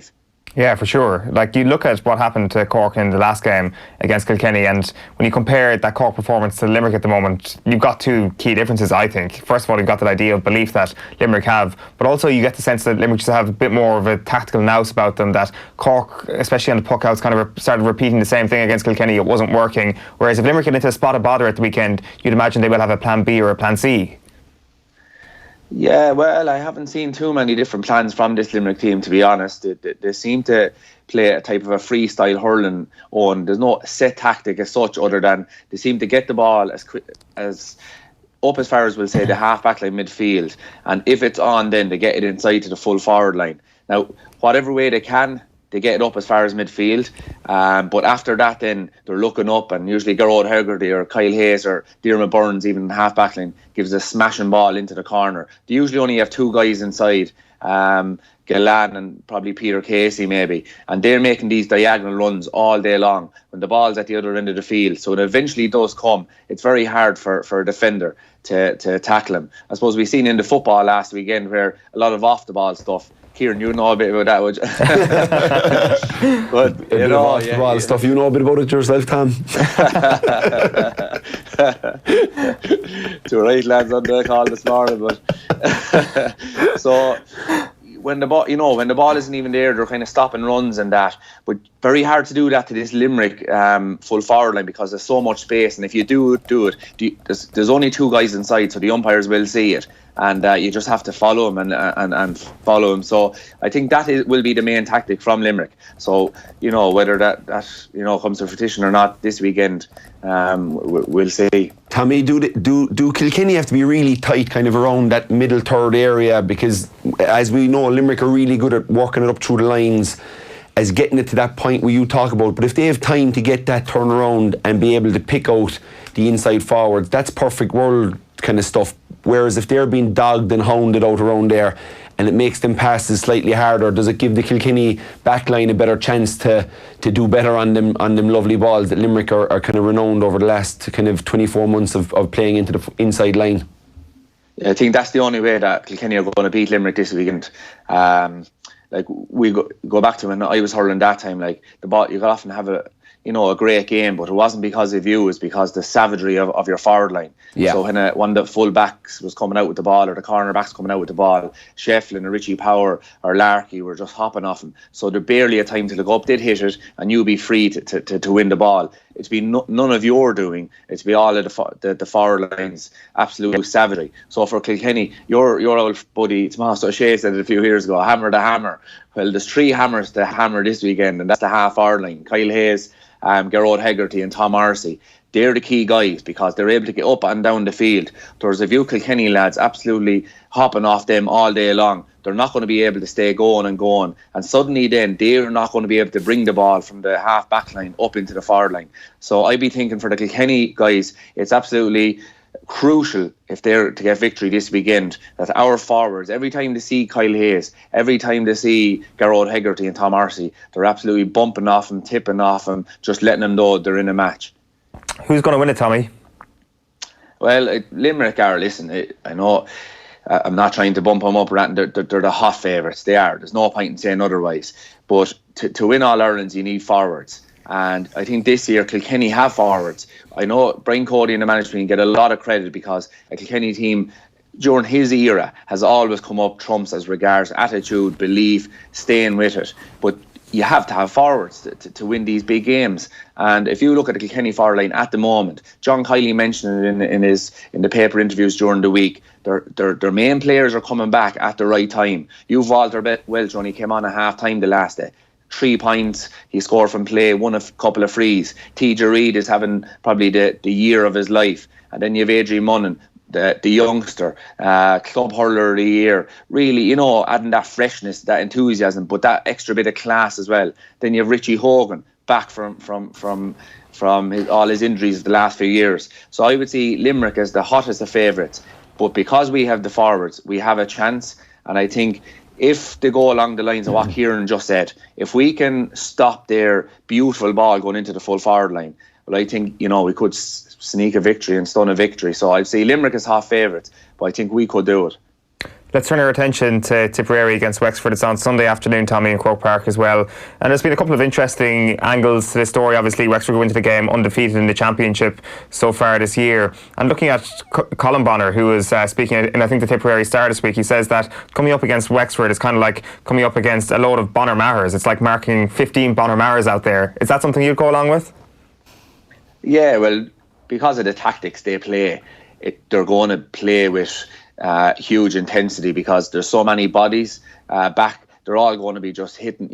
I presume what Colin Bonner was talking about, that was when one of his players gets the ball, there's 2 or 3 lads around him. That's going to happen with the tactics that Davy employs. He likes to bring guys back and then up they go and shoot from long distances. You go back to the Leinster final, I think they only missed 2 chances in the whole Leinster final.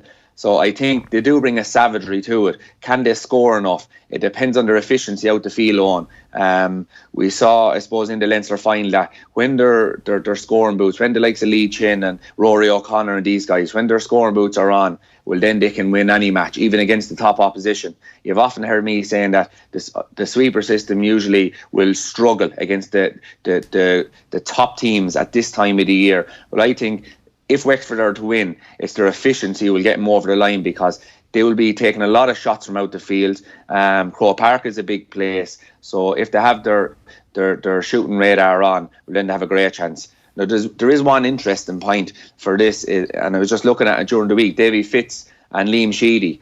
Go back to 2008.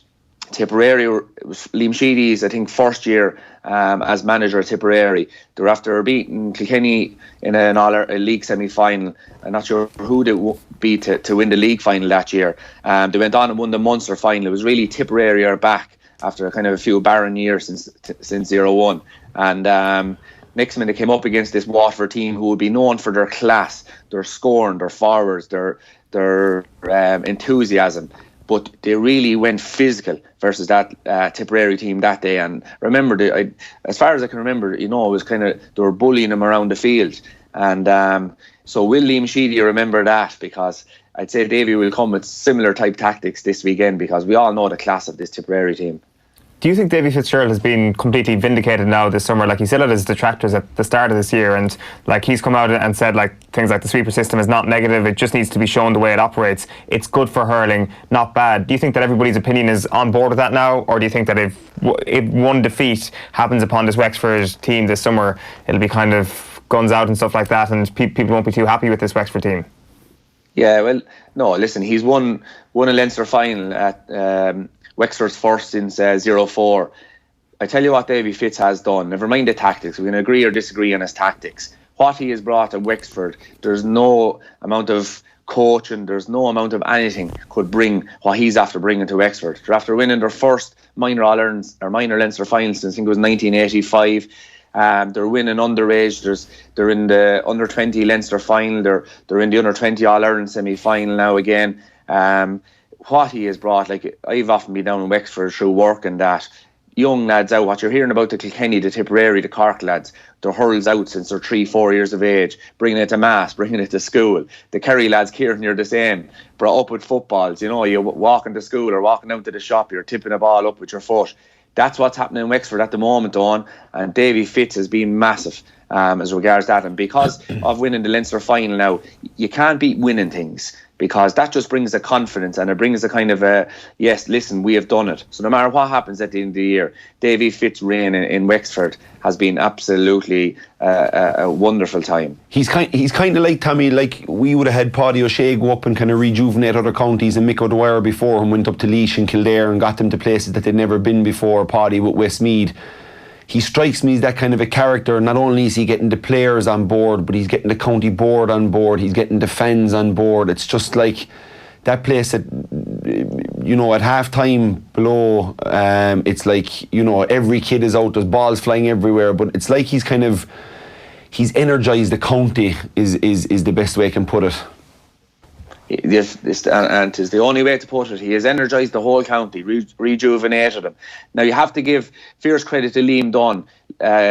Like a couple of years ago, Wexford, like they were heading down towards, you know, you've been maybe looking at Joe McDonough Cup type territory. They come on then and won 3 Leinster under 21s, and Liam Dunn really put in a massive foundation in regards. There's no messing anymore. You work hard to be a Wexford hurler. You're a proud guy. We're not just tipping and tapping around the place anymore. We're going to train this very same as the Kilkennys, very same as the Tipperaries of this world. And he put in a massive shift in his 4 years there. Then what did Davy Fitz do? He brought the enthusiasm. He brought the county board, the supporters, the young lads from 3-4 years of age.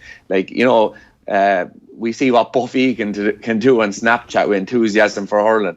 Like Davy Fitz, what he's doing down in Wexford has been remarkable. And you can only have to talk about your own lads. Like what Miko did in Laois, what he did in Wicklow. Like he just brought the county, as football was number one there when he was there. You know, people just buy into guys, and there's certain guys have that ability that they can bring all around them together, shooting for the one cause. And Mick Paddy, we see Eddie Brennan below in Laois. We've seen it happen many, many times. And I think enthusiasm is the word, Kieran. And definitely Davy has brought that. It would be absolutely unbelievable if they did win at the weekend. Are they going to do it though, Tommy?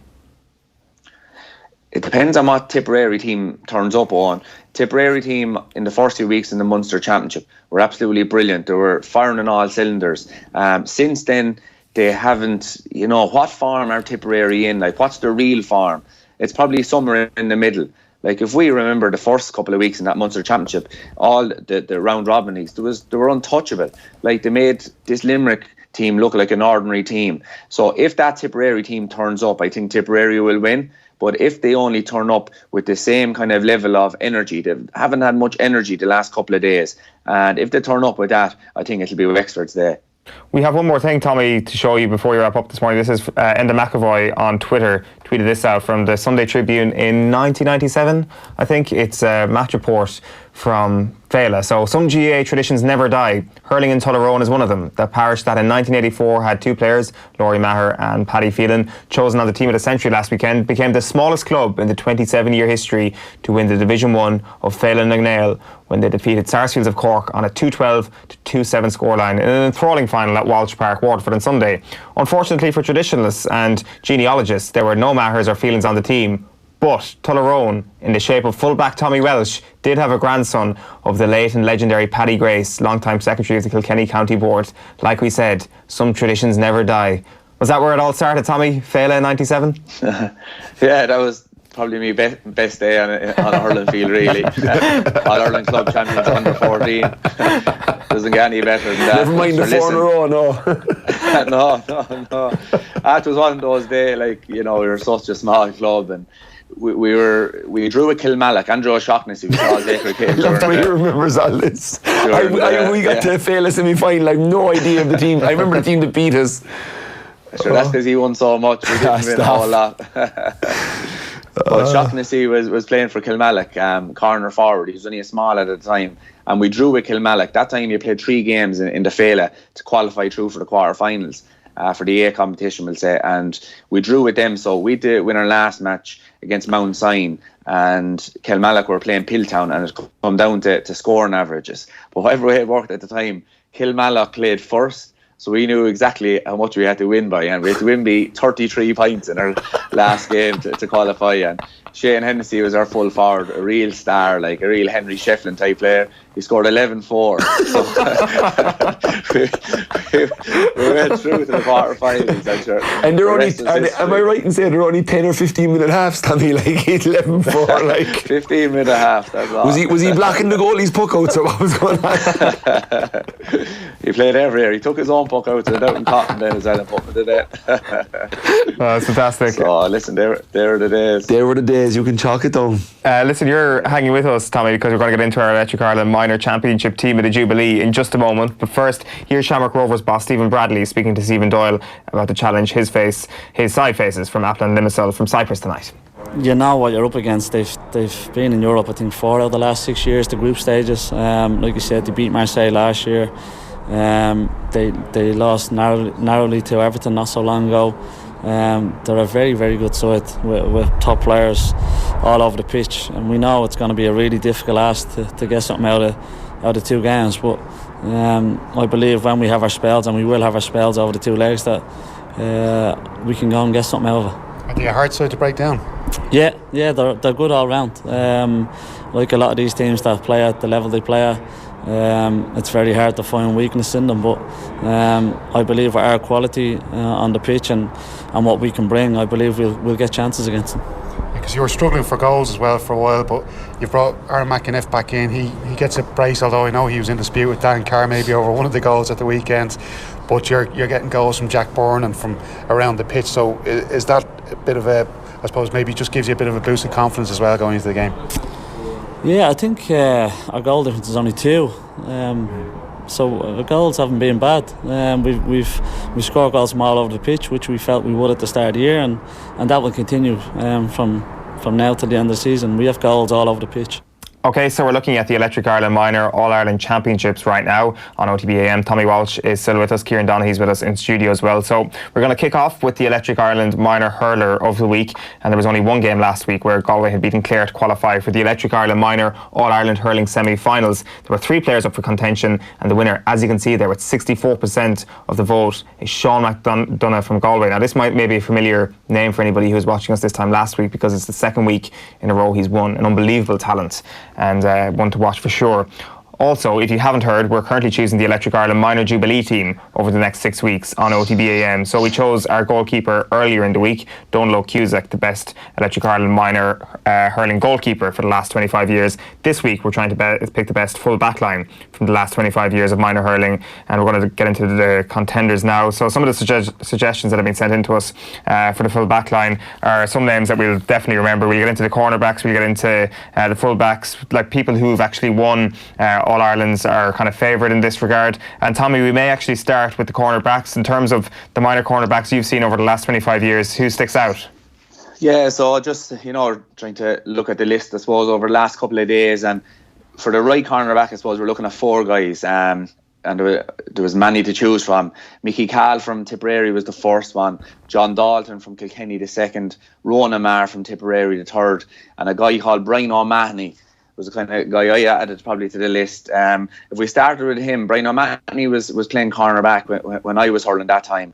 A truly outstanding cornerback, really fast. He was a left-hander from Galway. I'm sure he won an All-Ireland or 2, because most of them guys that played with Galway did win a few All-Irelands. So he was brilliant, and definitely has due a nomination from myself anyway. He was the guy you used to always put on the best corner forward. Who else have we got then? So then from Kilkenny, John Dalton. I suppose from my experience, I played with Dalton with Kilkenny.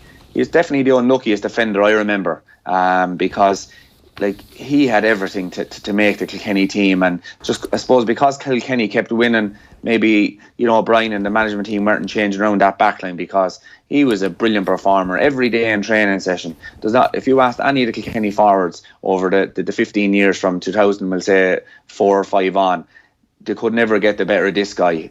Truly efficient. He could play it anyway, from the front, from behind, high or low, and he won an All-Ireland in 2003, and a brilliant player, so he deserves his nomination.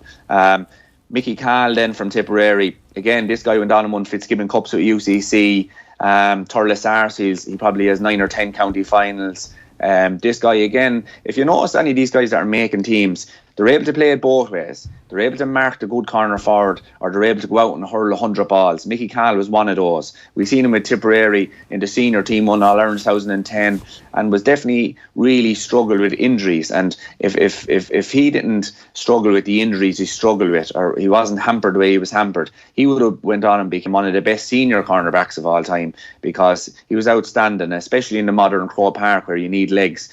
Mickey Cahill he had the speed of a racehorse, and definitely deserves his nomination as well.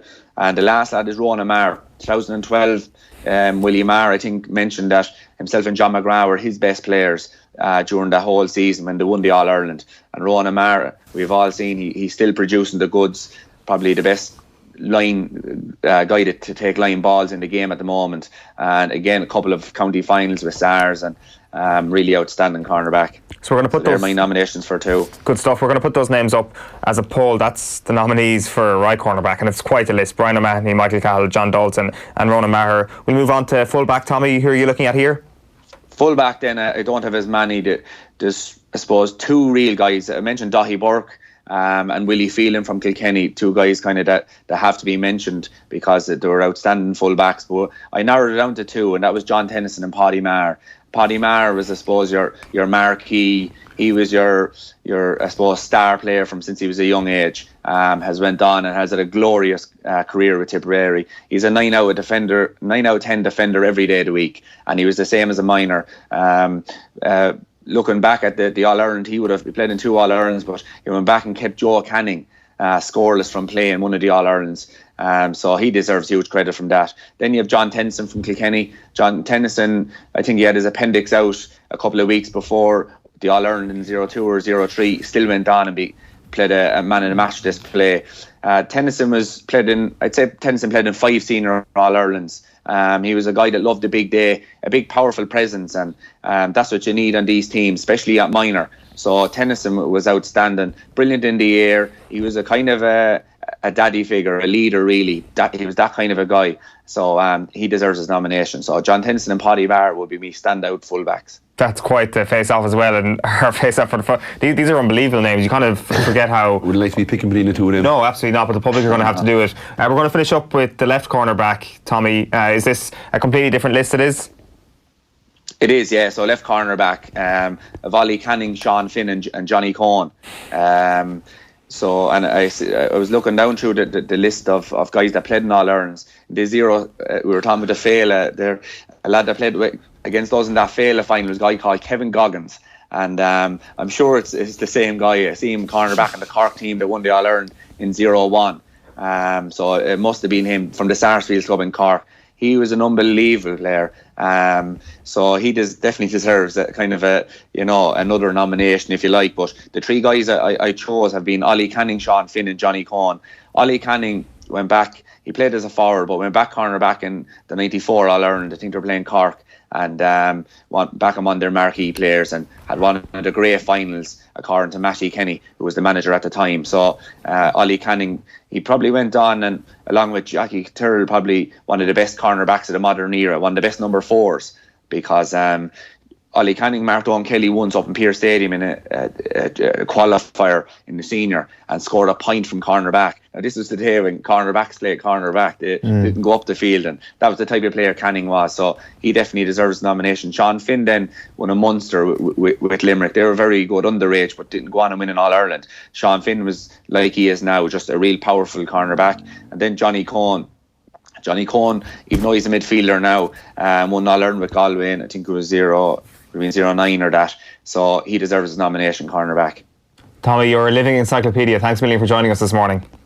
Thanks, lads. Good stuff, Tommy.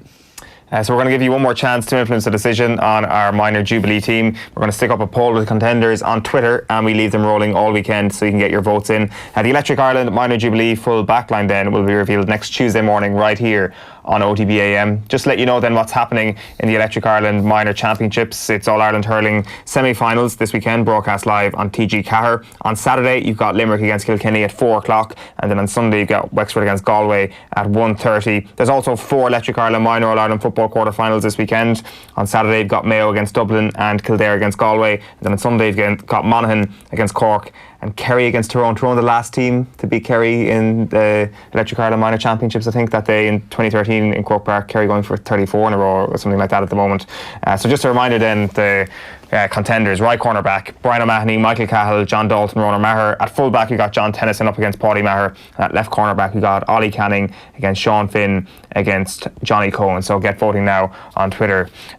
So coming up next, we're going to be focusing back on the golf and everything else that's happening this morning on OTB Sports Radio, because it is a big morning. We've got Adair Manor hopefully being confirmed in the next couple of hours or so. You are leaving us this morning though, Kieran. We'll chat to you next week. Yeah, I have a day job to go to on, like. What's happening today?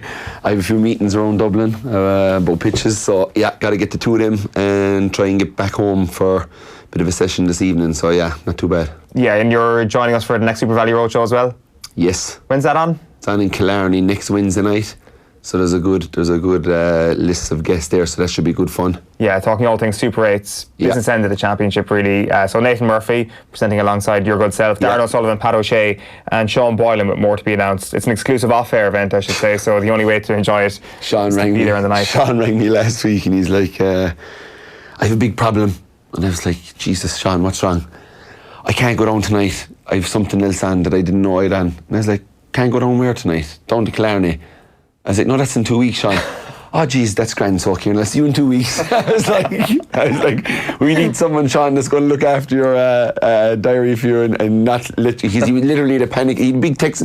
I didn't nearly go and get the text message. It was like, I thought something had actually happened. It was more down along the lines of Sean here in big trouble. I was like, going, Sean Boylan, hi, please call me when you get the chance. I have an issue next week. I was like, Jesus Christ, what's wrong with Mr. Boylan? So, yeah, I know Sean will be brilliant down there. He's one of those, like Lowry, Boylan's, you know, he's university loved, and he'll be brilliant down there. And Pat O'Shea will be brilliant as well. And obviously Darren will be always a bit of crack. And we're trying to get Marina Barry too, the Stacks legendary Kerry forward, who's got 10 or 11 All-Ireland medals. And yeah, so it'll be good fun. Yeah, yourself and Boylan have a great relationship. We did an off-air event a couple of months ago where there were some great stories. It wasn't publicly broadcasted, but we can confirm that some of those stories may be regurgitated again. So you have to be there on the night, offtheball.com/events for more. We'll chat to you soon, Kieran. No bother.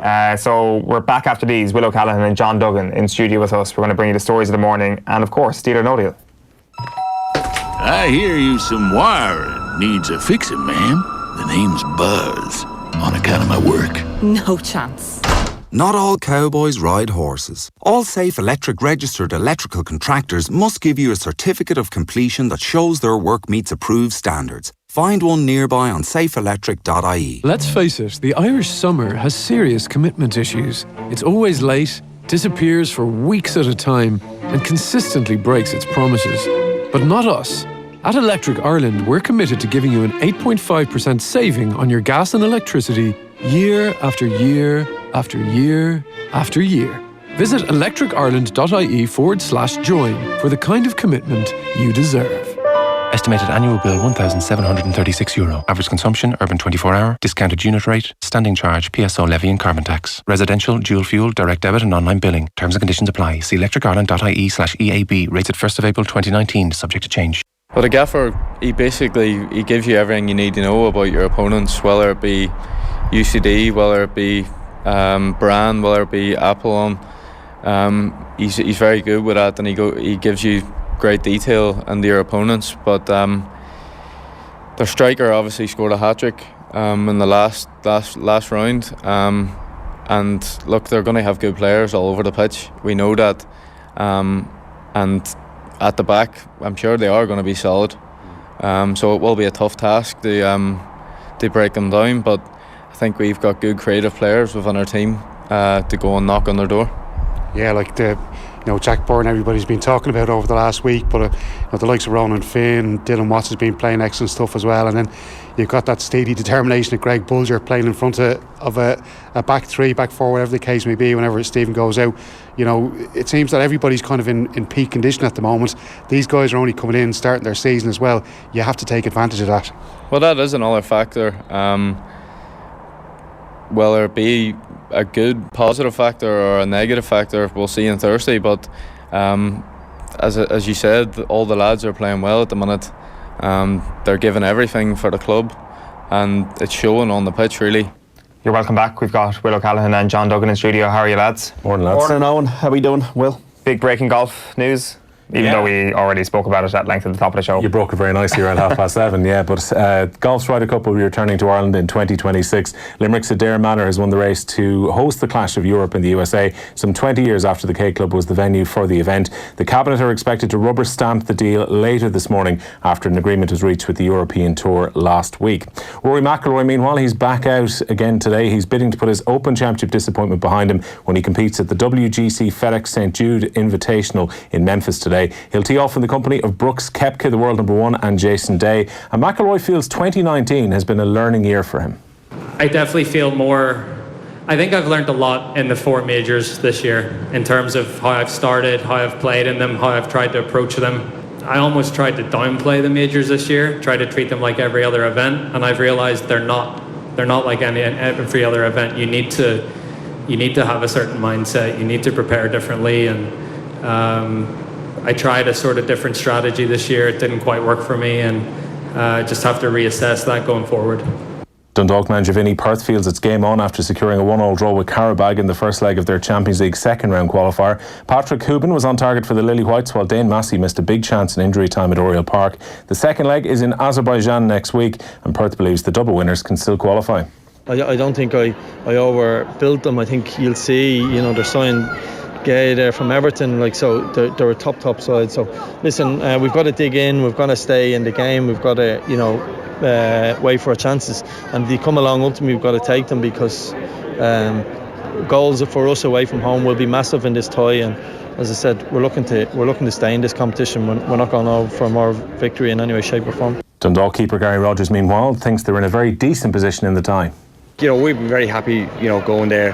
Obviously, look, they've got an away goal, but we have to score to win the game, and look, that's nothing new in European games. I think, the most satisfying thing is we didn't give away the second goal tonight, because a bit like the Legia game a couple of years ago, if they had scored a late goal, we'd be very disappointed and give yourself a real mountain to climb. I think if we can go and score the first goal over there, we'll ask a lot of questions of them. Lee Griffiths scored on his first start for Celtic since December. They're in a very good position and should go through to round 3 after beating Nome Kalju of Estonia 5-0 at Parkhead in the first leg of their tie. Ryan Christie also getting a brace in that one. Shamrock Rovers will host Apollon Limassol of Cyprus in the first leg of their Europa League second round qualifier at Tala this evening. The Hoops go into that game on the back of a 7-0 victory against UCD last weekend. Irish bowler Tim Murtha, meanwhile, says he's in dreamland after taking 5 wickets to put Ireland in a commanding position after day 1 of their first ever test match against England. Middlesex's Murtha took 5 for 13 as Joe Root's team were all out for just 85 runs before lunch after winning the toss at Lords. The visitors went on to score 207 as they built up a lead of 122 runs. England will resume on 0 for no wicket this morning with night watchman Jack Leash at the crease alongside Rory Burns. And Murtha says it was a dream day. I thought it would take a bit longer than that if I did get there, but as I said, everything felt really good today. All came out nicely and just did a little bit off the wicket. I should know how to bowl on this ground. I've been here long enough to know how to bowl here. I think that was key. I think just get it up there. Try and let the pitch do a bit of work, a little bit of nip both ways and a bit of swing. So that was the plan. Westmeath have confirmed that Joe Quaid won't be in charge of their senior hurlers next year after they decided to let him go after just 1 season at the helm. The former Limerick goalkeeper enjoyed success in his first of a 3-year term, with the Midlanders winning both the Keogh Cup and the Division 2A Hurling League title. That league final victory against Kerry also secured a place in the top flight for the Lake County for the first time since 1987. They went on to contest the Joe McDonagh Cup final for the second successive year, but lost out to Laois by 326 to 121 at Croke Park. It's understood Westmeath's decision is not for hurling reasons, and they've they've explained that they won't be renewing their association with the former Kildare hurling and Limerick camogie boss. And finally, in camogie, Offaly will remain in the All-Ireland Senior Championship for next season. The faithful defeated Wexford by 116 to 2-9 in their final group game at Clane last night. That defeat condemns Wexford to a relegation playoff against fellow Leinster side Meath. Good stuff, Will. Thanks for that. We'll be coming back to yourself and John on the golf and on Deal or No Deal in just a moment. But before that, we are talking cricket. Very good morning to you, Ed Joyce. Morning. First of all, let's just talk about yesterday as a spectacle. In terms of Test cricket, it was absolutely exhilarating from start to finish. It was, yeah, a brilliant day. Lord's obviously the most famous cricket ground in the world, and it was packed full of lots of Irish people, which is great, you know. So, and then it was sort of dreamland stuff, really. Losing the toss, I wasn't too disappointed that we ended up bowling, and, we just heard Tim Murtagh a few minutes ago talking there, but he knows that ground better than anyone. And the wicket was made for him, really, a little bit of nibble in it. It was a little bit green as well. They've left a lot of grass on the wicket, so it actually suited our bowlers. Mark Adair bowled beautifully as well up top with him, and bowling England out for 85. It's unbelievable stuff. So lots of people pinching themselves around the ground. It would have been nice to get another 50, 60 runs with the bat, but I think there's no doubt we'd have taken a lead of 120. Yeah, for sure. I saw a few of the English journalists on Twitter yesterday saying, England's batting problems are still a big issue, but really this is about what Ireland did on the other side of the ball. Yeah, it is. I think it's both. I think, if the ball nips around, it does seem like this England batting lineup, struggles a little bit. It's an unusual test attack, I guess, because, they'll come up against Australia in the Ashes next week, and, that's an attack full of guys who bowl over 85 mile an hour, 90 mile an hour, so there's a lot of pace there, but there's, this is a different sort of challenge, and lots of county cricketers hate facing Tim Murtagh because he bowls much slower and he sort of challenges in a completely different way. He doesn't have that physical fear factor, but he's got unbelievable skill level, and I don't think that really gets enough attention. As I said, Mark Adair bowled really well with him, and the other guys backed it up really well. Boyd Rankin came on and bowled with a bit of hostility at the end as well. So I think there's a huge amount of skill with that Ireland team, and that was great to see, actually, because it was a huge test for us and for the team, and to go out on such a big stage and actually perform was a great effort. And then actually with the bat, I thought we were doing really well when Paul Sterling and Andy Balbirnie were batting. Probably our two premier batsmen now at 3 and 4. And if they could have just stuck in for another 15-20 minutes after tea, I think we would have had a much bigger lead. But that's the way things are going, and they're a quality team, and they'll come back hard today. They'll be hurting from yesterday, so expect a big reaction from today. But I know Mertz and the guys are raring to go today as well, even though it's going to be 38 degrees here in London, which is super hot, obviously. Yeah, I was just about to ask, this is going to be a different English beast that Ireland come up against today. How are they going to approach things differently up against Ireland?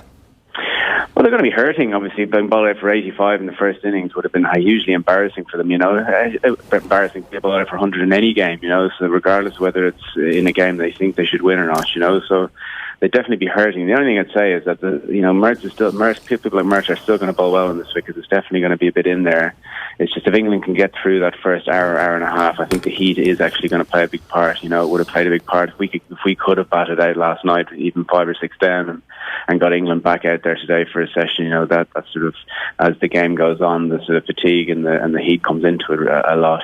So I think this morning session is hugely important if we can get 3 or 4 wickets and actually get into the middle order of this England team, which is not their sort of first string middle order for sure. The best players are all at the top there, so if we can get through those top guys, then we've got a great chance of bowling them out for under 200 again. But if they do get through it, then it's going to be hard work going on throughout the day. Yeah, this time yesterday, really, we were having a completely different conversation.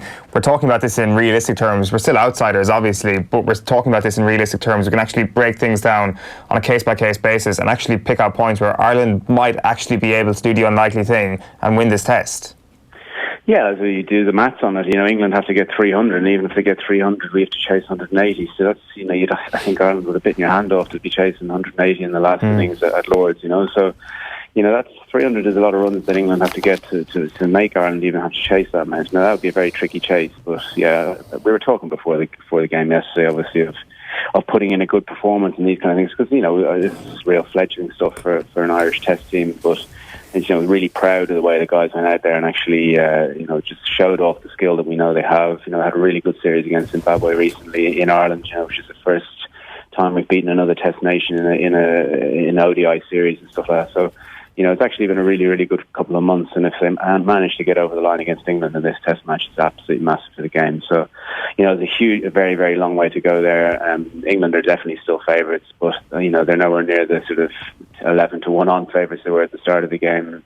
Anyone who stuck a bet on Ireland winning is probably got their fingers crossed for the rest of the game. So, really proud of the guys, and hopefully we can get a good day today as well. Yeah, for sure. Ed, thanks a million for taking the call. Appreciate it. Pleasure, thanks. Ed Joyce there on the line. Hopefully bigger and better things to come from the Irish cricketers over the next couple of days. Right, it is time for Deal or No Deal. There's an agenda against Paul. He's a great professional. He's got a heart of gold. We tried to hook a big one, but he got away. For me to be sat here now is a dream come true for me. We're going to start with an update this morning. Bruno Fernandes will have impressed Manchester United fans by scoring against Liverpool for Lisbon last night. But Sky Sports report this morning that they have been told he is not a priority target for the club. They believe those rumours have been coming from Portugal, not Manchester United, and the interest has been totally overstated, of course. Sensible talk like that is something we are not interested in this morning on Deal or No Deal, so we're going to skip past that. Now, Paulo Dybala has been upgraded from highly speculative to just speculative on our legitimacy racing. Marca report that he's told Juve he wants out. Manchester United are in the mix. He's been linked with Paris Saint-Germain, and Spurs have made contact with Juventus about potentially signing the player. He's on the move, lads. Where is he going? Go on, John. Is he going to Spurs? Possibly. I get the sense Spurs might be willing to spend a bit of money, whether it's on Lo Celso or Sessegnon or Dybala. But if he comes in behind Harry Kane, then what happens to Son? What happens to Lucas Moura? Does that mean Eriksen's on his way? I get the sense that Eriksen might be on his way if they're going to cash in for 70 million. Man United apparently interested. I think with the year left in his contract, he doesn't want to stay at Tottenham, and I think they probably will sell Eriksen. That could then deliver the funds. But they've already smashed their record on Ndombele, 65 million. So Tottenham are now beginning to realise that they have to start spending money, and if they want to remain where they have been, which is in Champions League spots in the elite. For sure. I think in theory Dybala is a fantastic signing for Spurs because he could play over on the right hand side of their attack, still have Harry Kane spearheading it and have Dybala cutting in from that side, a bit like we did for Juventus on their really good run in the Champions League a couple of years ago. Obviously it's big money. We were kind of half dismissing the idea Manchester United would sign him the other day at 90 million.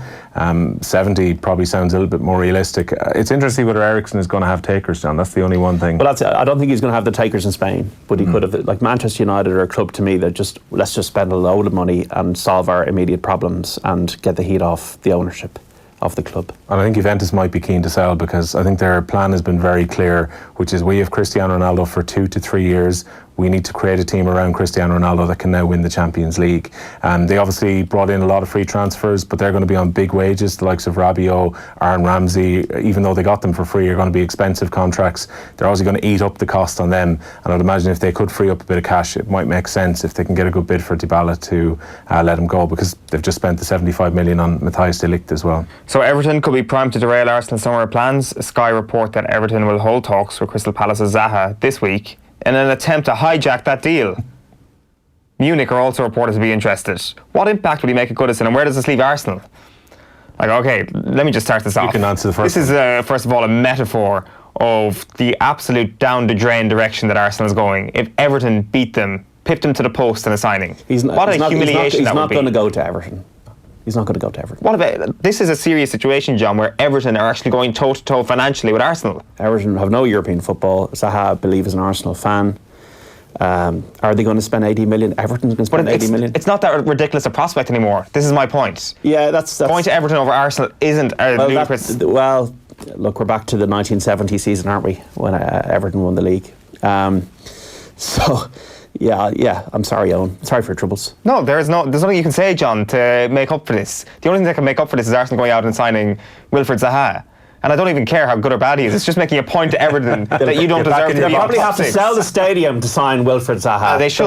They'll have to, like, I don't know, rebrand it the Owen Sheahan Stadium. And knock down the Highbury apartments and build a stadium there, and then sell the Emirates and build apartments there instead, and just reverse, turn rewind on. I agree with John. I can't see Zaha pushing to try and get a move to Everton. I think he would push to try and get a move to Arsenal, which changes the goalpost slightly. But like, obviously, there's been a change in the background at Arsenal in recent seasons, and they've now got, you know, some of the guys who were at Barcelona who used to negotiate the type of deals that were a few million up front, and here's some targets that can be met along the way. I think Crystal Palace were insulted by that about the Zaha bids more than anything else. Same with Celtic with Kieran Tierney. You know, in theory, Arsenal should have been able to just go out and get both players this summer. Yeah, for sure. Right, Liverpool manager Jurgen Klopp, he's ruled out re-signing Barcelona's Brazil midfielder Philippe Coutinho, who left Anfield for £142 million in 2018. Let's not get bogged down about whether or not this would have been a good signing or a bad signing for Liverpool, because we've spoken about this.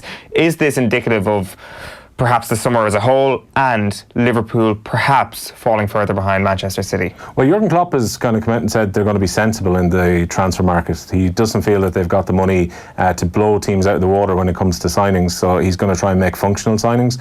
I can understand not wanting Philippe Coutinho back. I think Coutinho either ends up now at PSG as part of an exchange with Neymar, or he ends up having another season at Barcelona. He was extremely disappointing last year, and like, I think the deal they were talking about Liverpool potentially with him being loaned back for a year with an obligation to buy in year 2. I'm not sure if that exactly would appeal to Liverpool either for Philippe Coutinho. So I think the prodigal son won't be coming back to Anfield now at this stage. And I think that's actually a good idea by Liverpool. I think they've improved as a team since he's left. What do you think, John, in terms of Liverpool's summer as a whole? Very quiet. It's not necessarily a bad thing. They won a European Cup through the sale of Coutinho by signing Virgil van Dijk and Alisson. So you don't necessarily have to. You have a state. If you've got a, like we even saw when Tottenham brought it to extremes last season, when they didn't sign anybody for 2 windows, but they had a very stable, unified team. I don't know whether Lucas Moura will feel that way now anymore, but.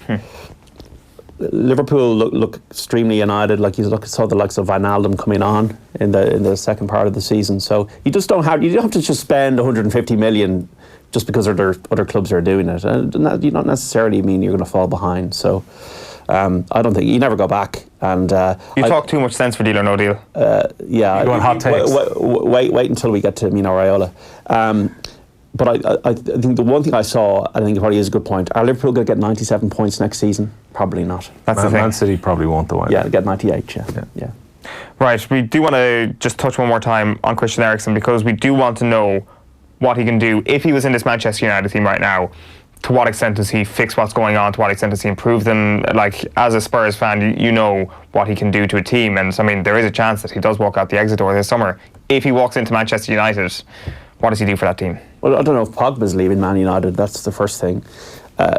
Eriksen is brilliant. He's a brilliant vision as a footballer. He's able to pick a pass, and he's able to find players in gaps.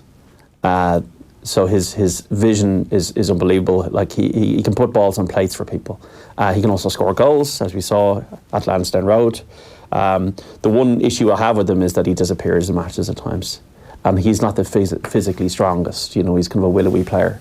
So there's positives and negatives about him. I don't see him as a Barcelona, Real Madrid player, and I don't think those clubs see him either. He's just below the top level. But he's had enough at Tottenham, and I'm disappointed to see him go. But if he doesn't want to be there, and then BALE, who looks exciting, and Lo Celso or Dybala, whoever comes in, you have to let him go, get the money in rather than going on a free. So he could be useful for Manchester United, but Will would know better because he's of a red hue. Is that true? Nah. But I think like the whole trick that for Christian Eriksen on this one is that the boat was missed for him for Spain once Real Madrid reinforced their attack, got Hazard. That meant they weren't going to sign Hazard and Eriksen in the one window. Hazard's going to drift into that area too. Like Barcelona, once they got Griezmann, were never going to have an interest in Christian Eriksen. If United get him, I think if they're going to play Eriksen, you have to play Rashford or Martial through the middle. They got to get rid of Lukaku. Eriksen, no point if you have Lukaku up front. So Crystal Palace and big spenders Aston Villa are interested in signing Republic of Ireland's under-19 striker Jonathan Afolabi, who left Southampton at the end of the season. Will where do you want to see him next season? Yeah, I mean, obviously staying around the Premier League would be a good move for him. There's a few guys in that under-19 team who I think will have caught the eye, particularly during the recent European Championships as well. We just need to get Irish players into the Premier League. I'm delighted Conor Hourihan signed a new contract recently to stay at Aston Villa as well. Was kind of worried that Villa might cash in because they've been spending so much money this summer.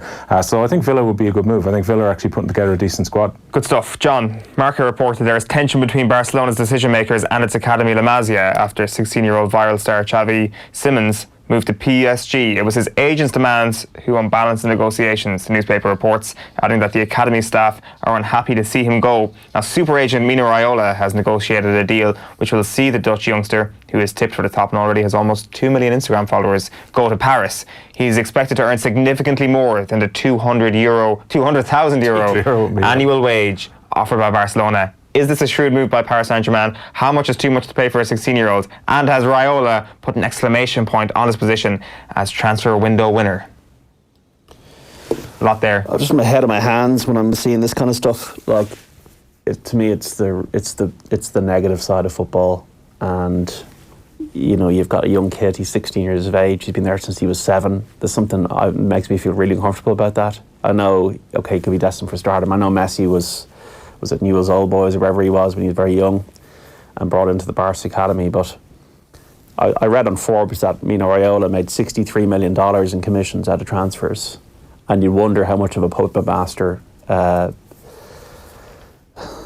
dynamic is going on here, whether it be De Ligt or Paul Pogba. And it makes me really uncomfortable about the power of agents in the game, and they have too much power. And I think that it's too much of a free market, if you ask me. Like, Raiola's been at war with Barca really since probably since Zlatan, and obviously he's decided to engineer this move. Apparently he got something like 20 million out of the De Ligt move to Juventus as ridiculous money. He's making big money. That's why he is the title of our Deal or No Deal slot. Thanks a million, lads. We're back at 7:30 tomorrow morning here on OTBAM. Off the Ball, live on your radio from 7 o'clock tonight. Bye-bye for now. OTB AM. Brought to you by Avantcard Reward Plus Credit Card. Powered by MasterCard. Straight up better than your current credit card. Avantcard DAC is regulated by the Central Bank of Ireland.